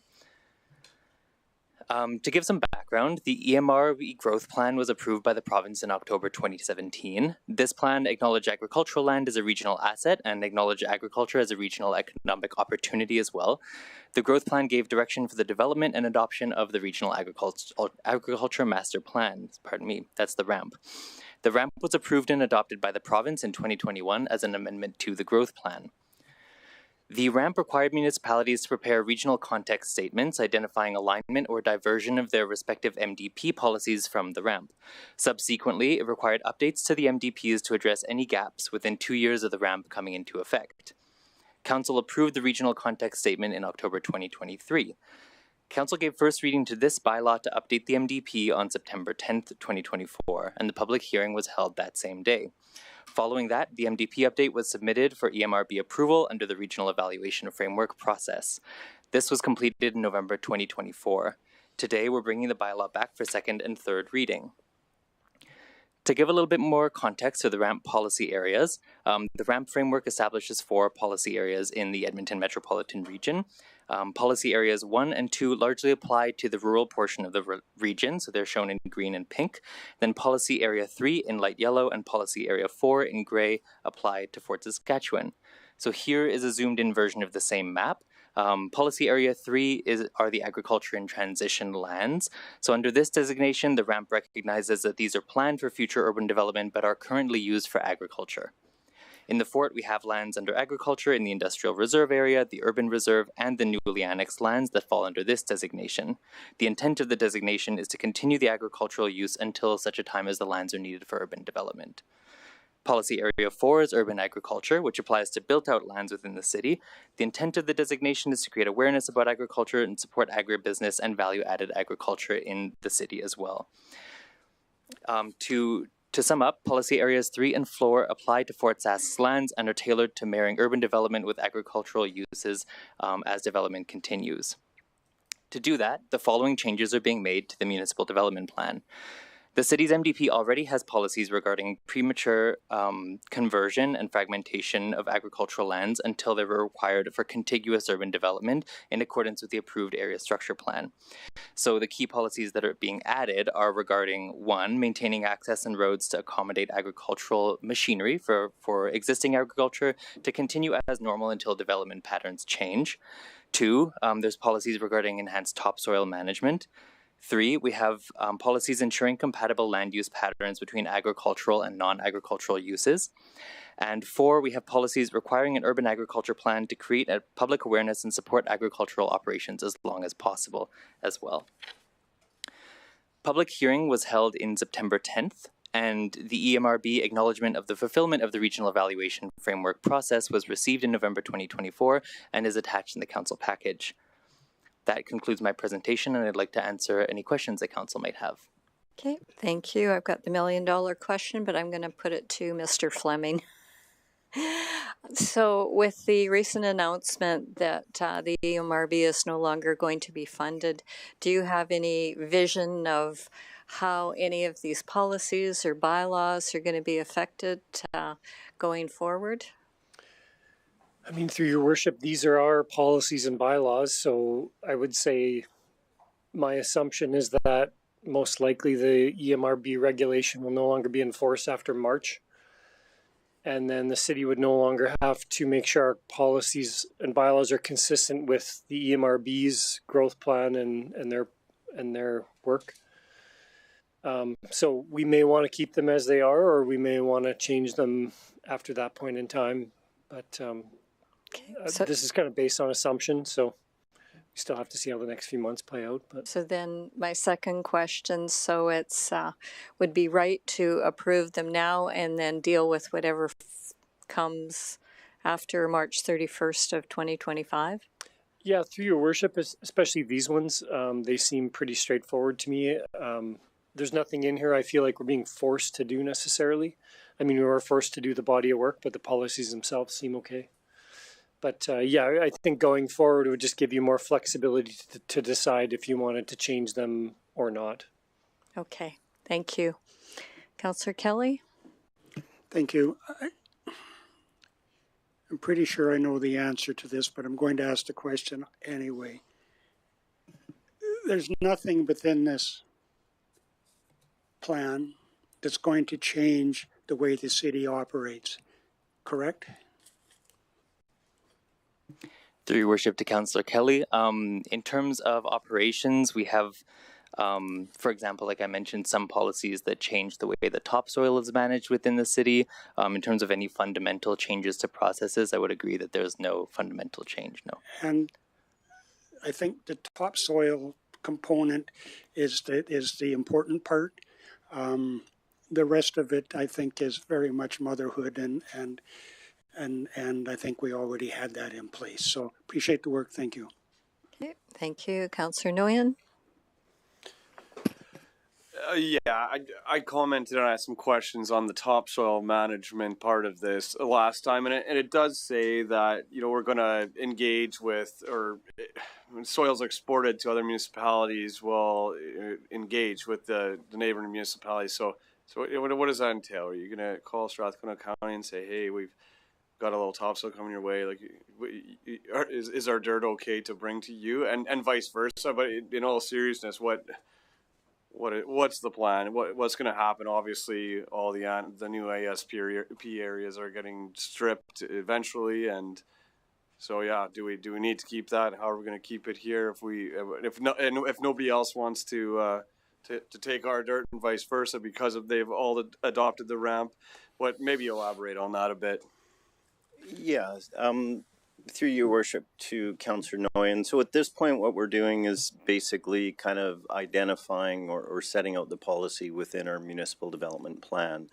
It starts to get a little bit more finer grain when we start to deal with it at our area structure plan and our neighborhood area structure plan levels.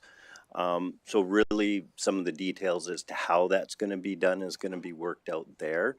But you're right, when land starts to develop in new areas where it's currently being farmed, it's agricultural land, it's converted into urban land, then there has to be some system to identify what's going to happen with that topsoil. And really the process would kind of be worked out through that lower level planning stage. It does talk about if it's going to another municipality, the municipality in which the soils are originating from would have to engage with the municipality as to where that's going. Whether that's specifically us or it would be the developer, again, that would be something that would work out in more detailed policy within the structure plans. Right. Okay. Thank you for that answer, Craig. You want to do the motion? I can do the motion. I have a comment and perhaps a question as well. Sure. Yeah, I'll read it. So I'll move that council give second reading to bylaw C-1624 to amend the MDP to reflect regional agriculture master plan as attached as Appendix A to the December 10th, 2024 council report. Thank you. Would you like to speak to your motion? Yeah, and I guess one question, and maybe this is the bottom line to me. Urban or municipal development always supersedes conservation of prime agricultural farmland. To me, this document and the amendments that you see in the NDP, they don't align in a way, because we're saying one thing, we need to conserve this prime topsoil, this prime farmland, yet development is going to happen. So can you make a comment, maybe a general comment? I'm sure you've thought about this a lot. It's the first thing I thought of when I saw the initial, ramp according to the EMRB and their plans for it. But how can we maybe contribute to conservation of these lands? Through your worship, Councillor Kelly, it's a very good question, and I think the policy is really aimed at that municipalities, we should be giving some consideration and thought to how land is being developed. And it specifically says, and I think the specific wording is something to the effect of, we should look at it through an agricultural lens or something like that. So an example of that would be conserving that prime agricultural land as long as possible, and when it starts to develop into urban land, do it in a way that is contiguous and it's sensitive to the existing agricultural lands. So it's not discounting that urban development is going to happen. It's just we want to be sensitive to how it's happening. Appreciate that answer again, and I'll let others weigh in if they'd like to. Okay, thank you. Go ahead, Councillor Harris. Yeah, I think it's good planning. It really comes down to the fact that if the property owners that own the property now and in the future choose not to do anything with it other than to farm it, there will be no development. Is that a fair statement? Notwithstanding our planning regime? Through your worship to Councillor Harris, absolutely a fair statement. Yeah. Good. So it really takes a motivated landowner to want to do something. And that doesn't underscore the fact that, a motivated developer could approach a farmer and say, hey, I want to buy your property. I'll pay you a whole bunch of money and let's go. And then those are ultimately the decision points that other people make, and then we just react accordingly. Fair statement? Through your worship to Councillor Harris, yes. And at that point, that's when some of these kind of mitigating procedures would take place. Yeah. Okay, good. Thanks. Okay, thank you. I'm next in the speaking order, so I will support the motion. Through the growth plan, the Ag Master Plan was developed along with the growth plan to ensure that farmland would be conserved as long as possible. And in the growth plan, there's actually 4 tiers. So there's Edmonton Region, Tier 1, Tier 2, and Tier 3, as he spoke to. So sitting on the EMRB, I understand Edmonton's not going to have farmland within it, and they will grow however they grow. But as you get into Tier 1, which is all of us urban municipalities around the donut, we're the ones that were put with the higher densities so that we would conserve the farmland that was around Edmonton and within the growth plan. And that's why the density targets were there. But Tier 1, if you read the plan, actually talks to the point that that is where development eventually will occur. But through Tiers 3 and 4, it's really about keeping development really out of those, or unless it's really thoughtful development for years to come, because it was about, and I know Ms. Shindy would have the exact number, like 800 hectares or something of land that we were supposed to be conserving. So I do support this. My biggest concerns is once we find out what happens with the EMRB, what happens with all of these policies. So, but I do support this very much, that we do need to conserve as much as possible. Okay, anything on close? Yeah, thanks for that further information, Mayor. And just to maybe reiterate something that Councillor Kelly mentioned, and I appreciate the work that you put into this. And look forward to seeing how you would incorporate it into the NDP after reviewing the original RAMP documents extensively on my own. And but there is some wording in here that, I think the Galloways own all of the land to our border to the south with Strathcona County, and they've been there for 100 years. And I had a little bit of a chuckle in here when it says we must maintain their field approaches and the local roads to accommodate the machinery, which is what's happened for the last 100 years. So effectively, nothing really changes our operations. But thank you for your work on this. Okay, so this is second reading for bylaw C16-24 is closed. Please cast your vote.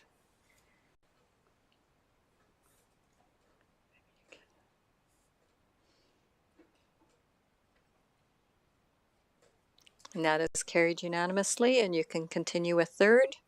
Yeah, so I'll move that council give third reading to bylaw C16-24 to amend the MDP to reflect the Regional Agricultural Master Plan as attached as Appendix A to the December 10, 2024 bylaw C16-24 council report. Thank you. Do you have anything further to speak to it? Nothing further. Anything on discussion and debate? I'll close the motion. Please cast your vote for third reading.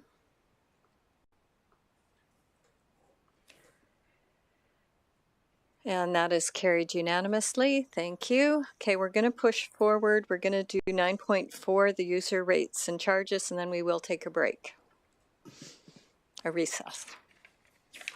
So I'll welcome Mr. Eamon back.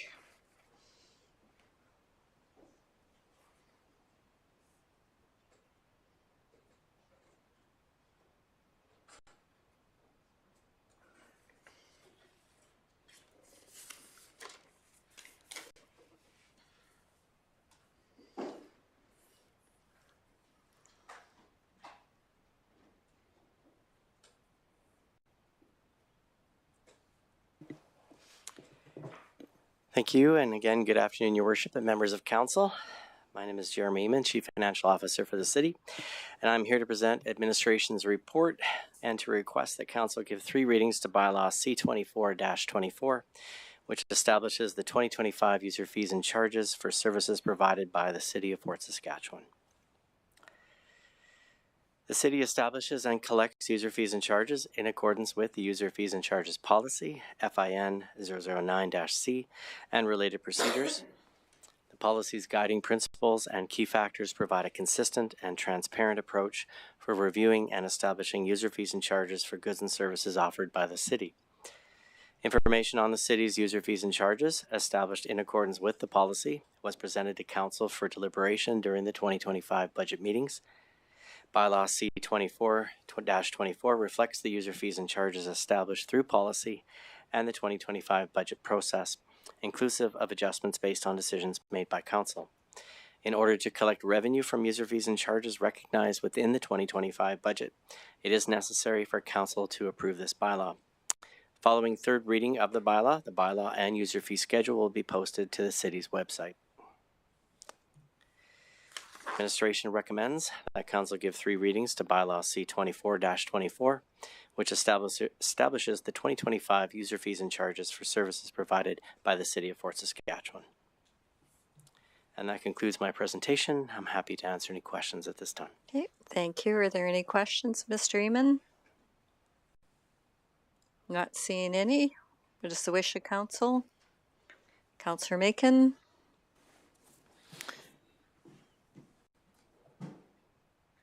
I'll make the motion that council give first reading to bylaw C24-24, which establishes the 2025 user fees and charges for services provided by the City of Fort Saskatchewan. Thank you. Would you like to speak to the motion? Only that we discussed a few of these through budget, and I'm comfortable with the user fees as presented. Okay, thank you. The motion is accepted. It's been spoken in favor. Any discussion and debate?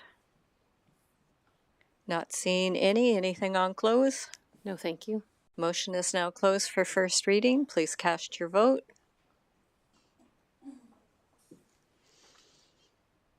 And that is carried unanimously. You can proceed with second. I'll make the motion that council give second reading to bylaw C24-24, which establishes the 2025 user fees and charges for services provided by the City of Fort Saskatchewan. Thank you. Anything further to speak to it? Nothing further. Anything on discussion and debate? Not seeing any. I'll close the motion. Please cast your vote.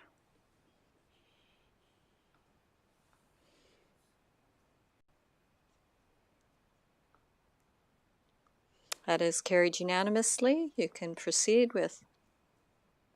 Sure.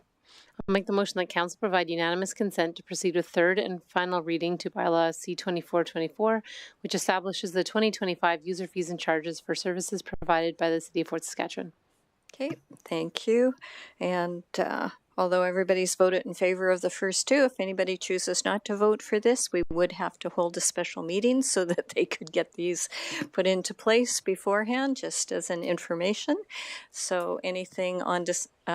No, I'll close the motion. Please cast your vote for unanimous consent.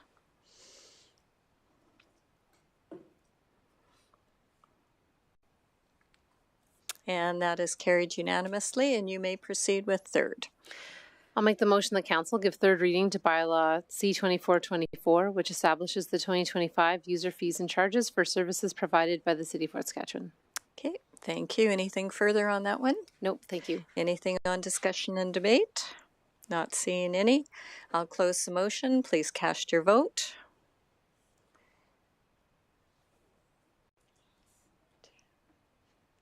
And that is carried unanimously. Thank you very much, Mr. Eamon. Okay, we are going to take a recess.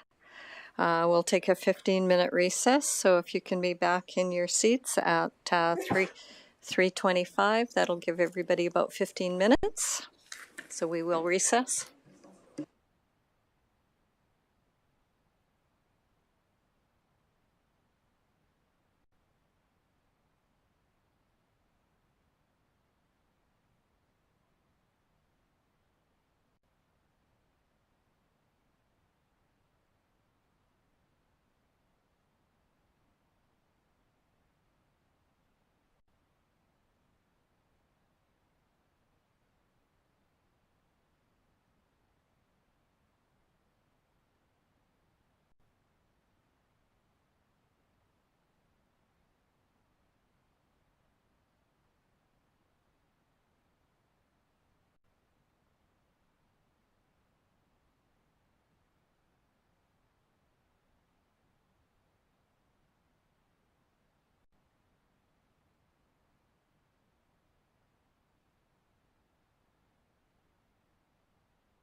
Okay, it's 3:25, and I said we would resume at 3:25, so we will begin with the next items, which are notice of motions. Councillor Kelly, you have 3 of them. We will deal with each one individually. So the first one is 10.1, Council Policy FIN 009C. So you can read your motion in. Oh.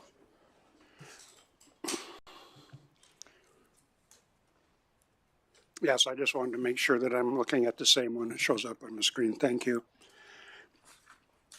I move that by the end of the first quarter of 2025, Administration review Council Policy FIN-009-C, user fees and charges, user fees and charges, and report on potential policy changes or other options that would accomplish the following. Possible alternative approaches to considering community benefit in the policy, amendments that would reduce the reliance on comparators and place greater emphasis on cost recovery, and finally, options for a long-term plan to increase user fees so that they address a higher portion of operating costs. Okay, thank you. I'll accept the motion. You may speak in favor. Yeah, I will. Thank you. Going down to 3. Alternative approaches to considering community benefit. When this first hit our policy a few years ago, I did a lot of reading. There is no economic analysis or economic theory whatsoever that supports the concept of community benefit. In fact, this Jonathan Bird fellow who writes economic papers for municipal level governments for organizations like the World Bank. So the guy is very well credited, very well respected.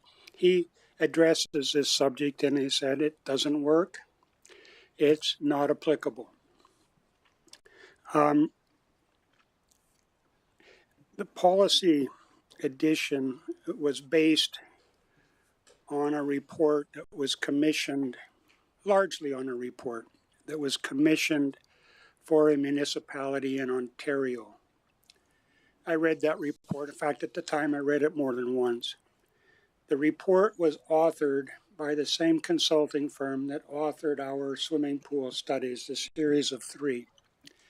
And I hope I don't have to remind council how bad those three reports were. They didn't bother in their report to talk about the economics or the economic theory or the rationale for it. They cabbaged together a 30-page report that suggested it was appropriate, and the municipality down east presumably took some of what they had to say and worked on it, and certainly we did.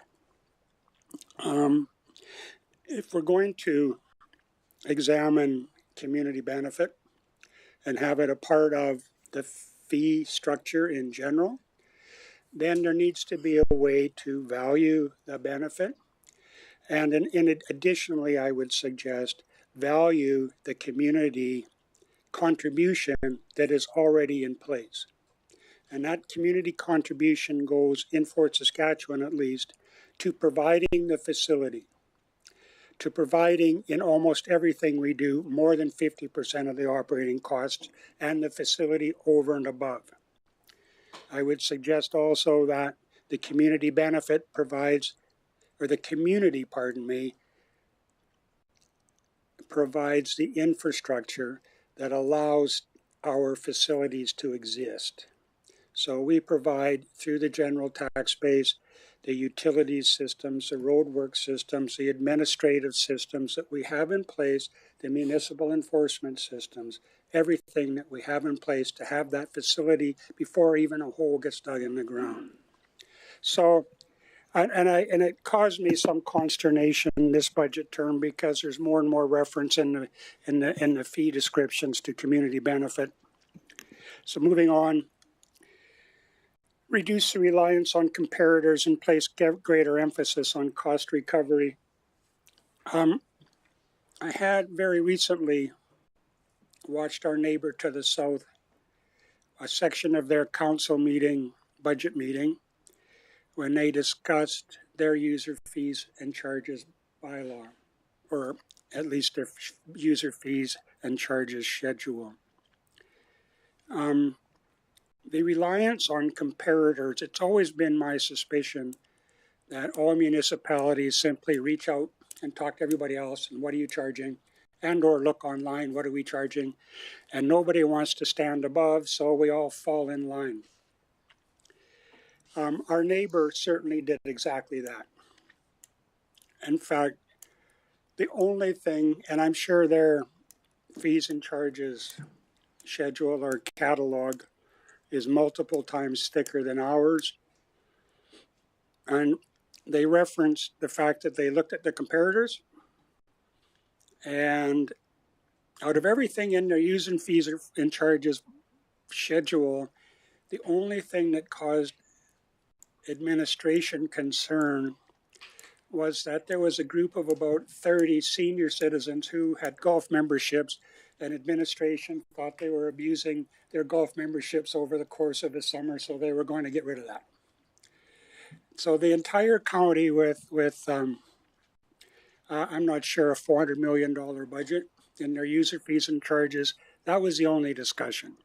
A reliance on comparators and no economic analysis or no data, no hard-hitting discussion on whether or not or what our goals should be for cost recovery, and no rational thinking around that. And I think that's a miss.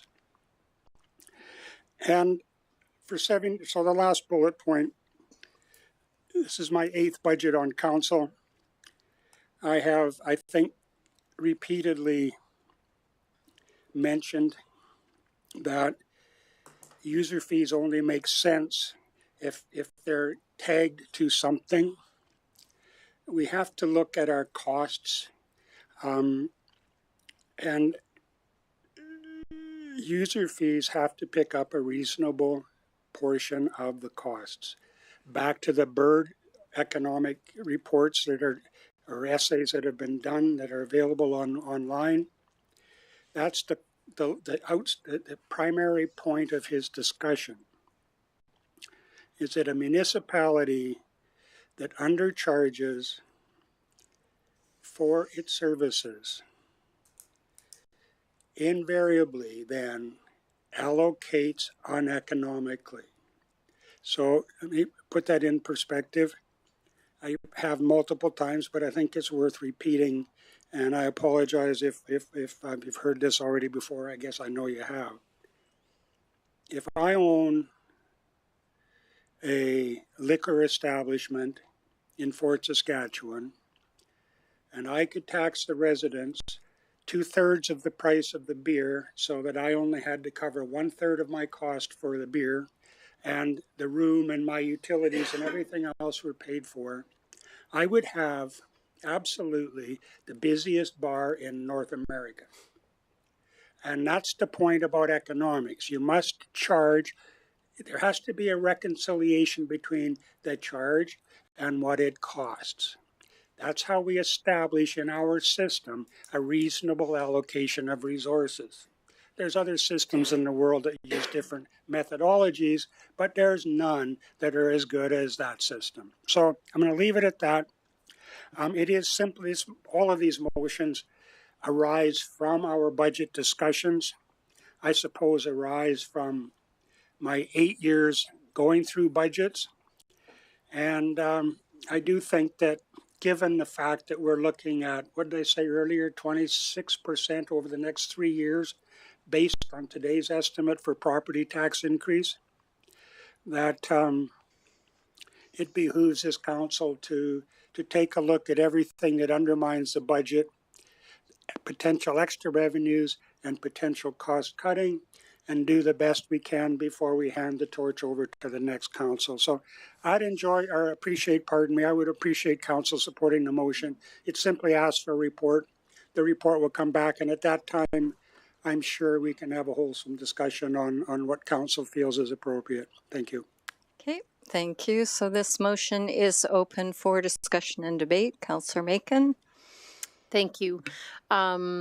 I guess I would just ask that Councillor Kelly maybe speak to the difference between what he's asking here and what was already asked for from administration not long ago. We already had a review on our user fees and charges. That report was brought back, accepted by council. So I'd like to know, before we ask them to redo this work, is it redoing this work? Are you asking slightly different questions here? What is the change from what we've already asked? I'll let you answer that. Go ahead. You bet, and thank you. I'm not asking for a new bylaw. That isn't the question. The question is allows administration to comment on a few aspects of the bylaw and how they interpret the bylaw and how they use the bylaw. And it allows council to weigh in on that interpretation and that use and make appropriate changes if in fact needed. And I'm going to suggest whole candidly that they are needed. And council only acts by motion. And if Jesus, somebody's shooting at me here. Council only acts by motion. I have strong concerns. Some of this stuff does not exist and needs to be re-examined. And that's why I'm doing it. You're good? Okay, I'm next in the speaking order. So I'm actually not going to support this motion. I do agree we have reviewed it before, and it gives me actually a lot of concern when we talk about increasing user fees to address more operating costs.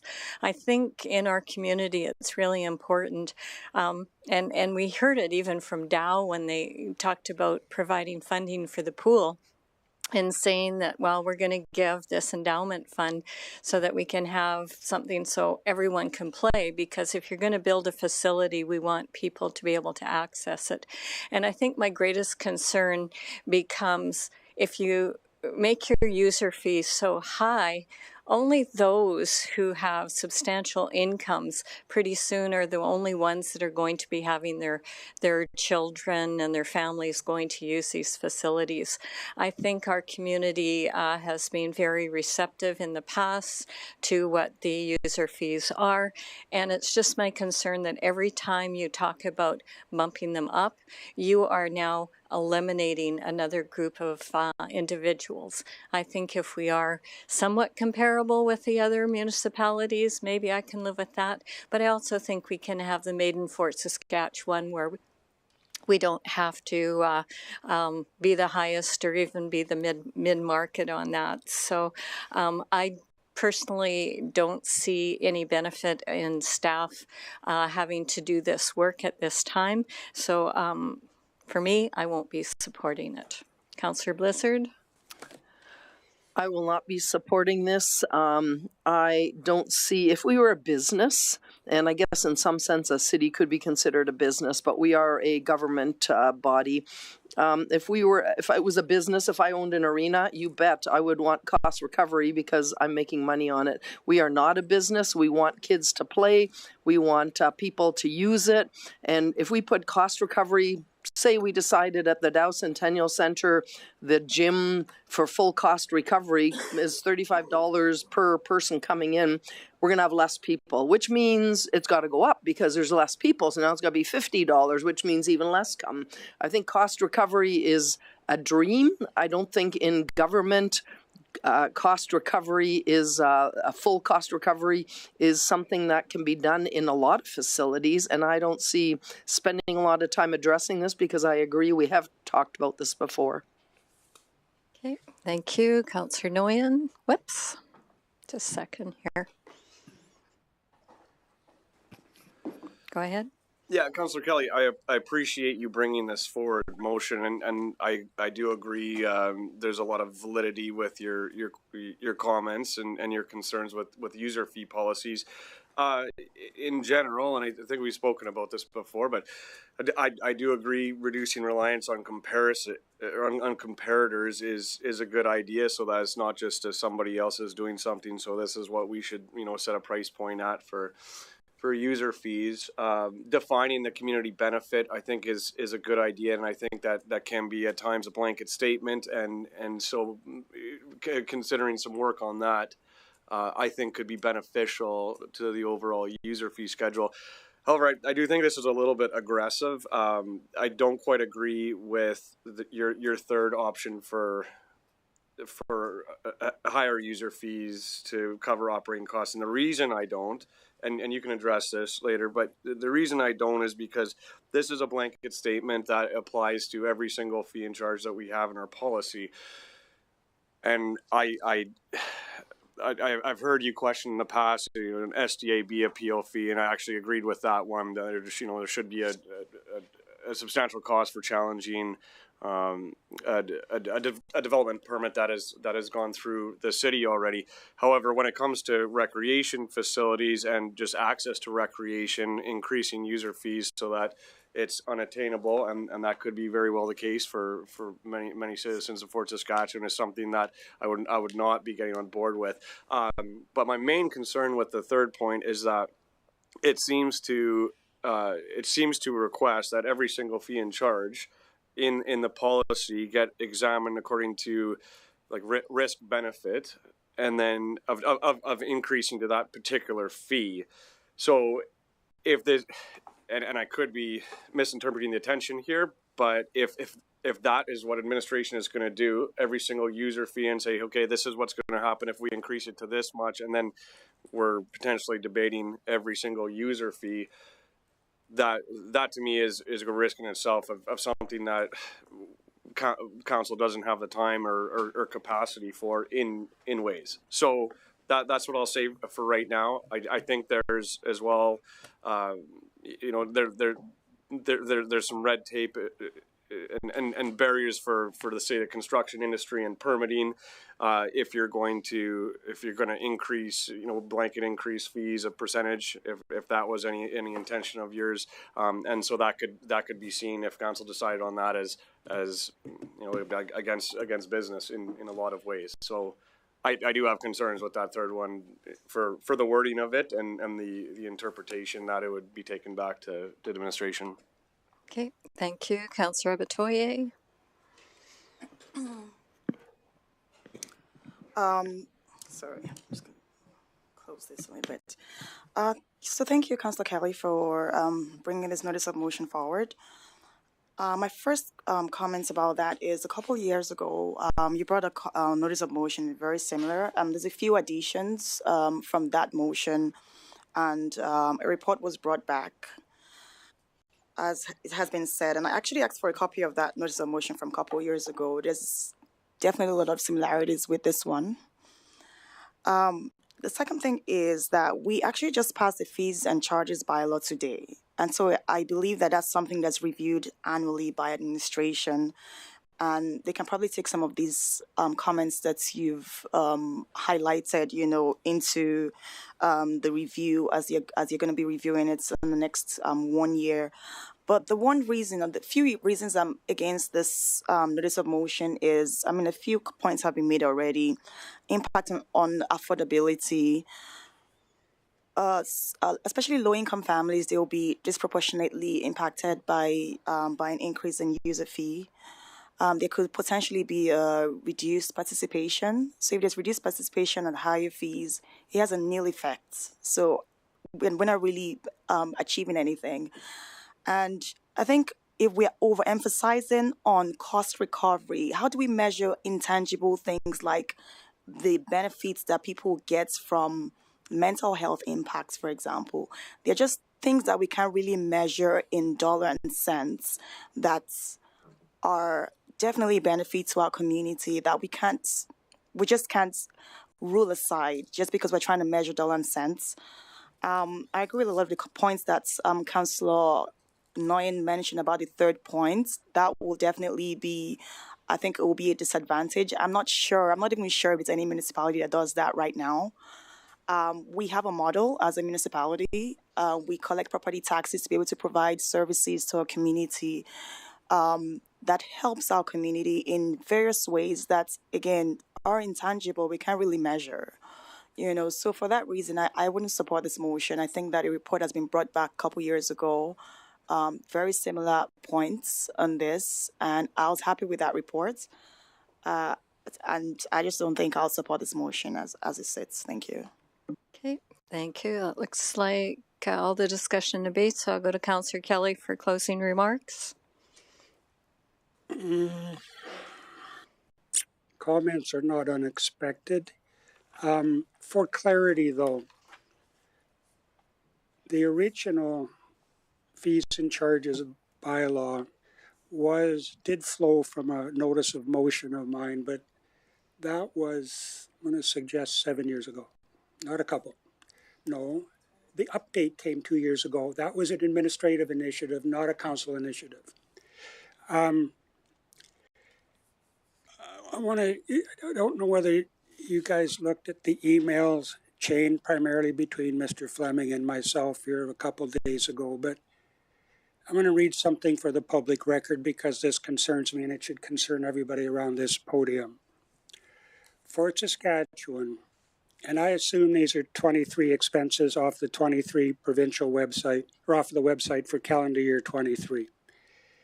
Fort Saskatchewan, in terms of property tax spending, or pardon me, in terms of spending, just spending per capita, on a per capita basis, the city of Fort Saskatchewan comes in at $3,341. Now, I'm confident when I tell you, I did my own separate analysis before I saw this. I'm confident that the $3,341 includes amortization.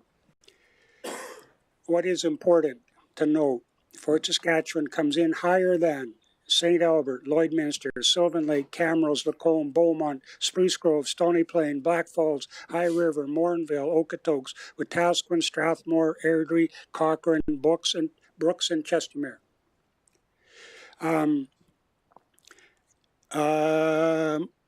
If we compared ourselves only to Spruce Grove and taking out the depreciation, because my personal analysis did not factor depreciation, simply cash operating expenses, we spend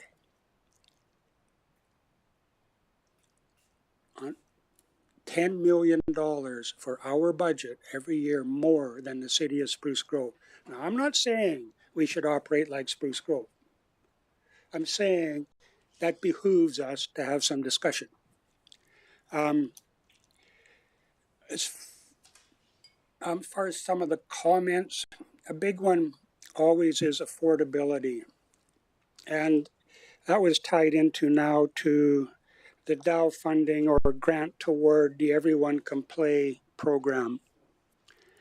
I truly appreciate Dow's contribution to that program.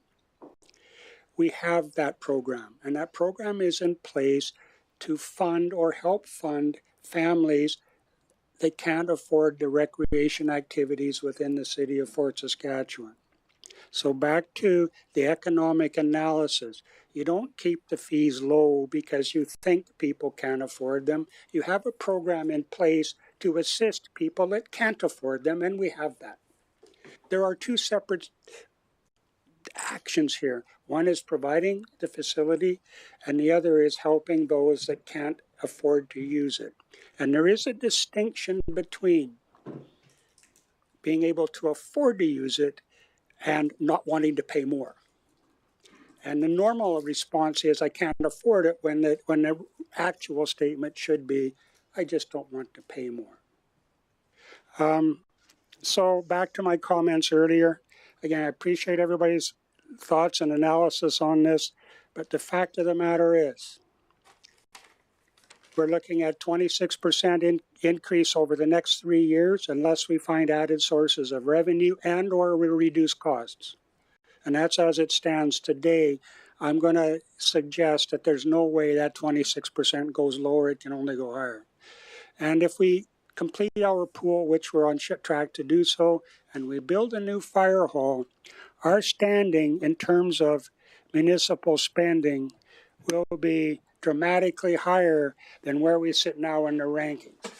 And I'm not certain that that's a necessary place I'm not certain that the general residents of the city of Fort Saskatchewan would support that thinking. So, Mayor Katcher, it's just a simple opportunity to talk about this stuff again. I don't understand why council wouldn't want to talk about it again. It's not boring. It is our job. And it is our job to beat this stuff up in a public forum, and that's what we're attempting to do here. So call the question. Okay, thank you. The motion is now closed. Please cast your vote.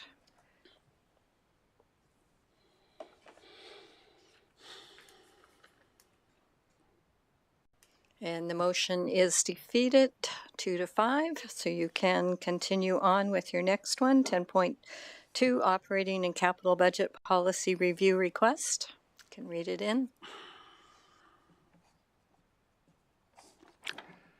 You know what? I'm going to go ahead, Mayor Katcher, but I'm not going to say a flippin' word because obviously it falls on deaf ears. So my motion is,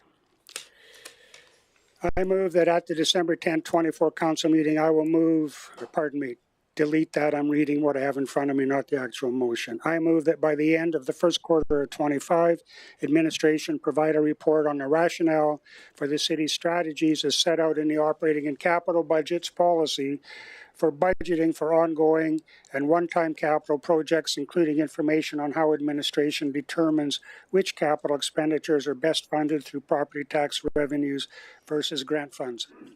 Okay, thank you. I'll accept the motion. Do you wish to speak to it? I already said no, thank you. Okay, thank you. The motion is open for discussion and debate. Councillor Abatoye. Thank you. I can definitely support this motion. I think it makes sense. Just coming from the operating and capital budget deliberations in the last few weeks, I think that's having a conversation about, our strategies on how we can find some grants funding for some of this services or programs that we are providing. I think it will be a good thing. And I think that it will also help with, transparency and fiscal responsibilities. So I can definitely support this motion. Okay, thank you. Go ahead, Councillor Nguyen. I also support this motion. I think there's a lot of things that were a little bit different in the budget and the budget discussions this year with LGFF.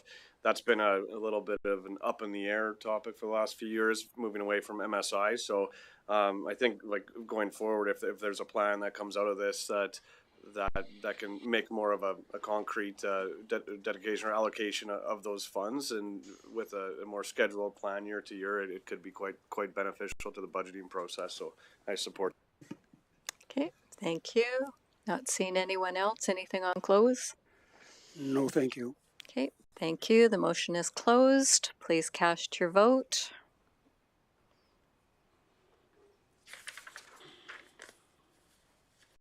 Motion is carried. All right, you can continue on with your third one regarding transit services. Thank you.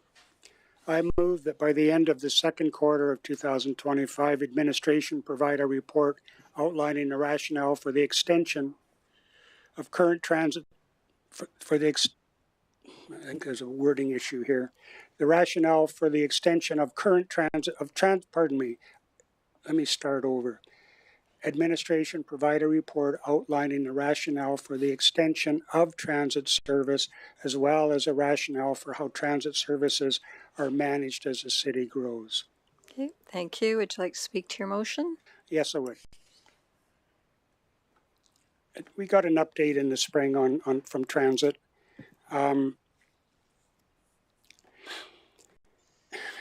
It seems to me that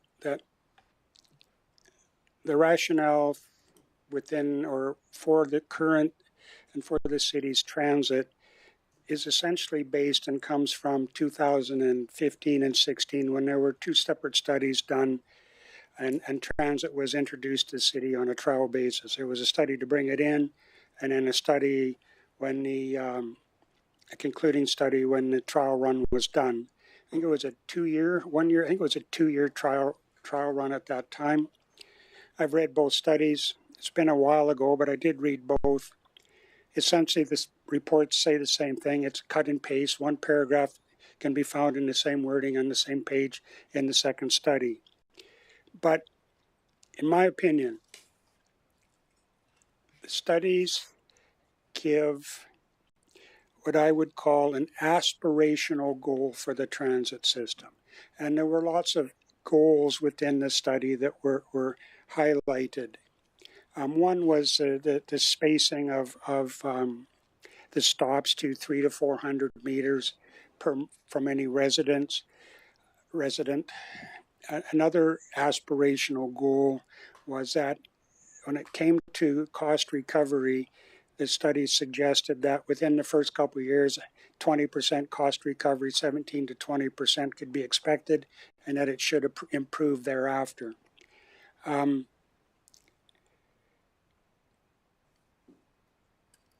Those are aspirational goals. And to expand significantly the transit surface to a part of the city of Fort Saskatchewan where I have trouble imagining that it's needed or wanted or requested at a cost of $500,000 a year without any research or any report or any analysis of the demand or the need and the benefits other than we're mandate. The aspirational goal, I think, is misguided. We need to have a more business-like approach to how we do those things.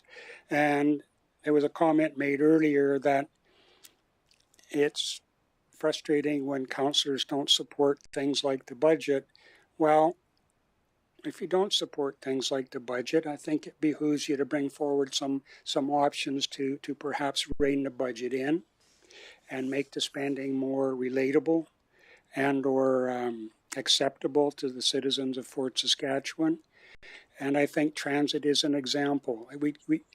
It's one thing to have the aspiration, but certainly we don't apply the aspiration without a business case analysis of the proposal to make sure that spending the $500,000 per annum actually makes sense. And the $500,000, by the way, is just the operating costs. So to get there, we've got to spend $500,000 to get the buses. So I'm going to leave it at that, Mayor Catcher. Okay, thank you. So the motion is open for discussion and debate. Councillor Blizzard, you're first. I'm not going to support this motion for a few different reasons. You know, when we first started talking about busing way back 2014, long before it came in, I was against it. When I looked at the costs and I thought, this is crazy how much busing costs. And I was at a conference, and I know there's people feel there's not much value in conferences. I always find some value. And someone said a statement to me that really made me think about it. And they said, how many roads do you build so that you, the car owner, can get to your driveway or your wherever you park? It doesn't matter. And what if we didn't? What if we all rode buses? Number one, they'd be fuller. But number two, we would need a lot less roads. We spend a lot of our city money having infrastructure so that I can get to my garage, so that I can get to the city hall parking lot. If we had just buses, if we all relied on buses, there was a lot less roadways that we would need to maintain. There were potholes, there'd be less potholes to fill. So I think busing is one of those needs that the people that can't afford it, we need to spend that money so they have a way to get around town. I see the value in busing, and I don't see, I saw the rationale. I think it was explained why we need to expand it. There's a whole bunch of our city now, and the proportion's growing as our city grows, that don't have access to any busing. So I don't need to have a report on the rationale, because I do see a rationale already for it. Okay, thank you. Councillor Abatoye. Thank you. Excuse me. While I'm a huge transit services supporter, I actually support this notice of motion because our city is growing at an accelerated rate. I think it's important for us to be able to identify gaps and inefficiencies that we may not be aware of. I'm sure administration is already doing that, but I think this report will allow administration to take a closer look at the service. I think this report will help in transparency and accountability of the service, and it will also help with, I think, data-driven growth management to ensure that our transit services is available for a long time. In other words, it's sustainable. I support this notice of motion. I do not support taking transit away because I'm a huge supporter of that. But I do support this report because, again, I think that data drives everything, and having that data on how we're going to expand and extend the services into the future will be very important as we continue to grow as a city. So I do support the motion. Thank you. Okay, thank you. I'm next in the speaking order. So I'm not going to support the motion. So I think it was back in May or June at Committee of the Whole, we received a very wholehearted report from our transit people. And then through budget, we also had the conversation.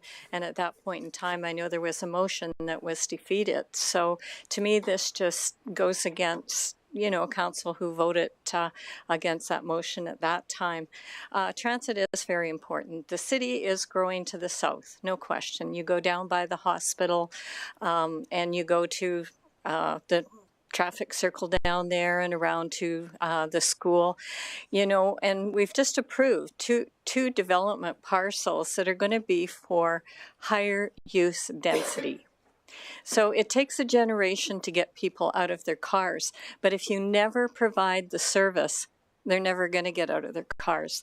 And I know when I drive around this community, more and more people, especially students, are using the vehicles. I mean, we built the Habitat for Humanity houses in the south part, in the south part of the city, which I thought was really unusual because there was no busing, so it required them to have a car.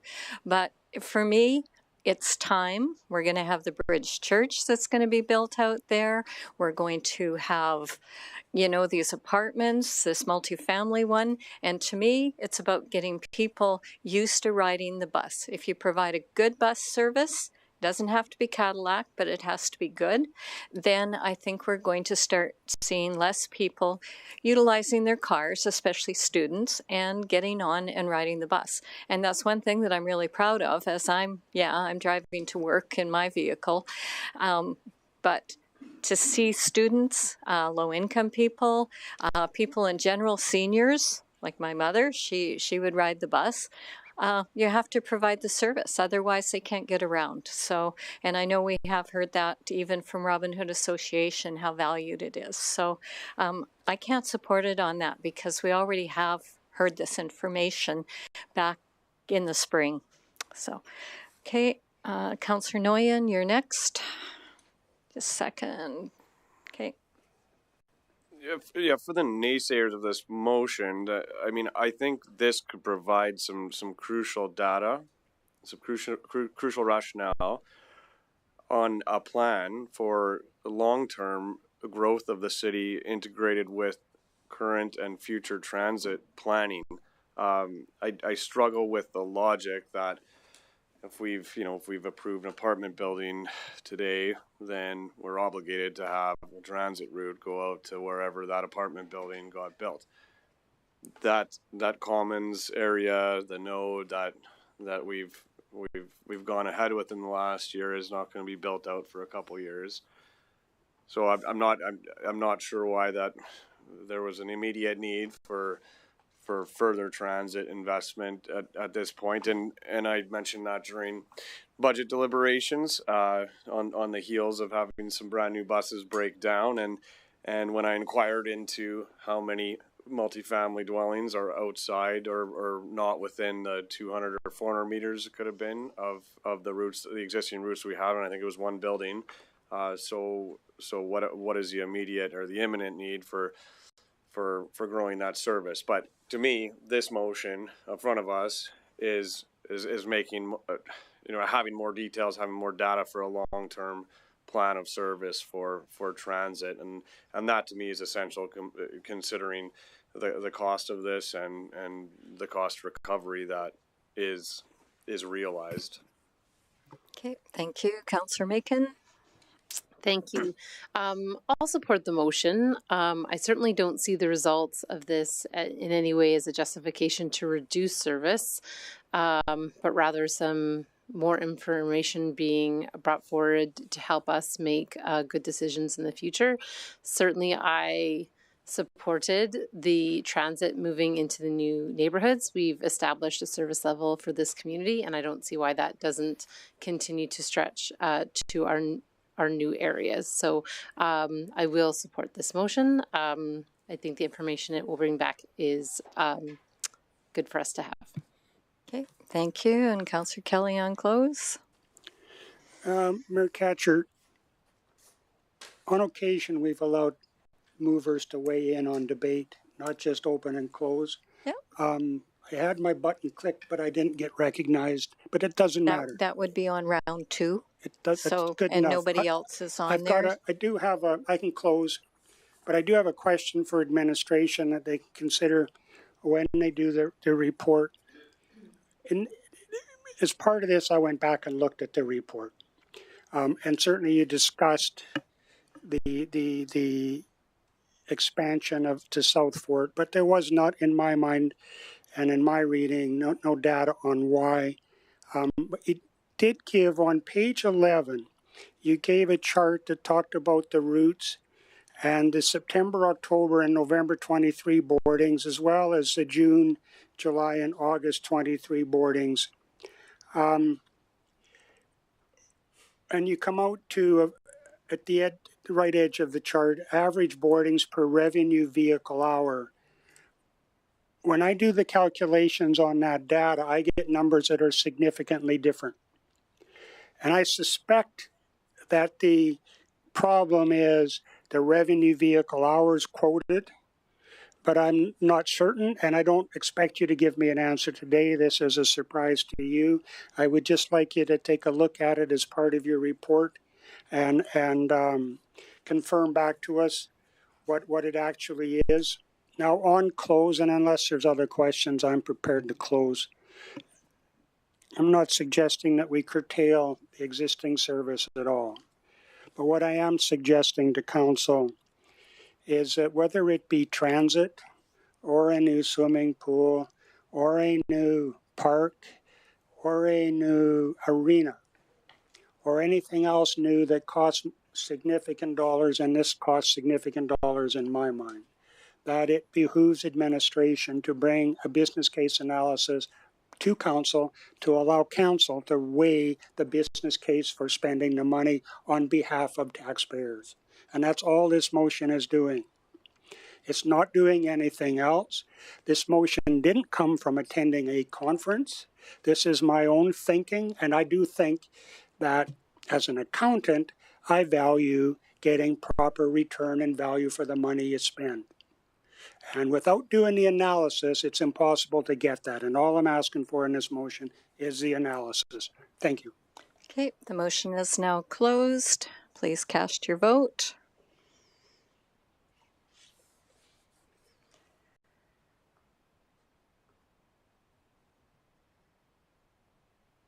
Motion is carried 4-3. Okay, thank you very much. Are there any new notice of motions? I understand, Councillor Abatoye, you have one. Oh, Councillor Macon. Oh. Okay.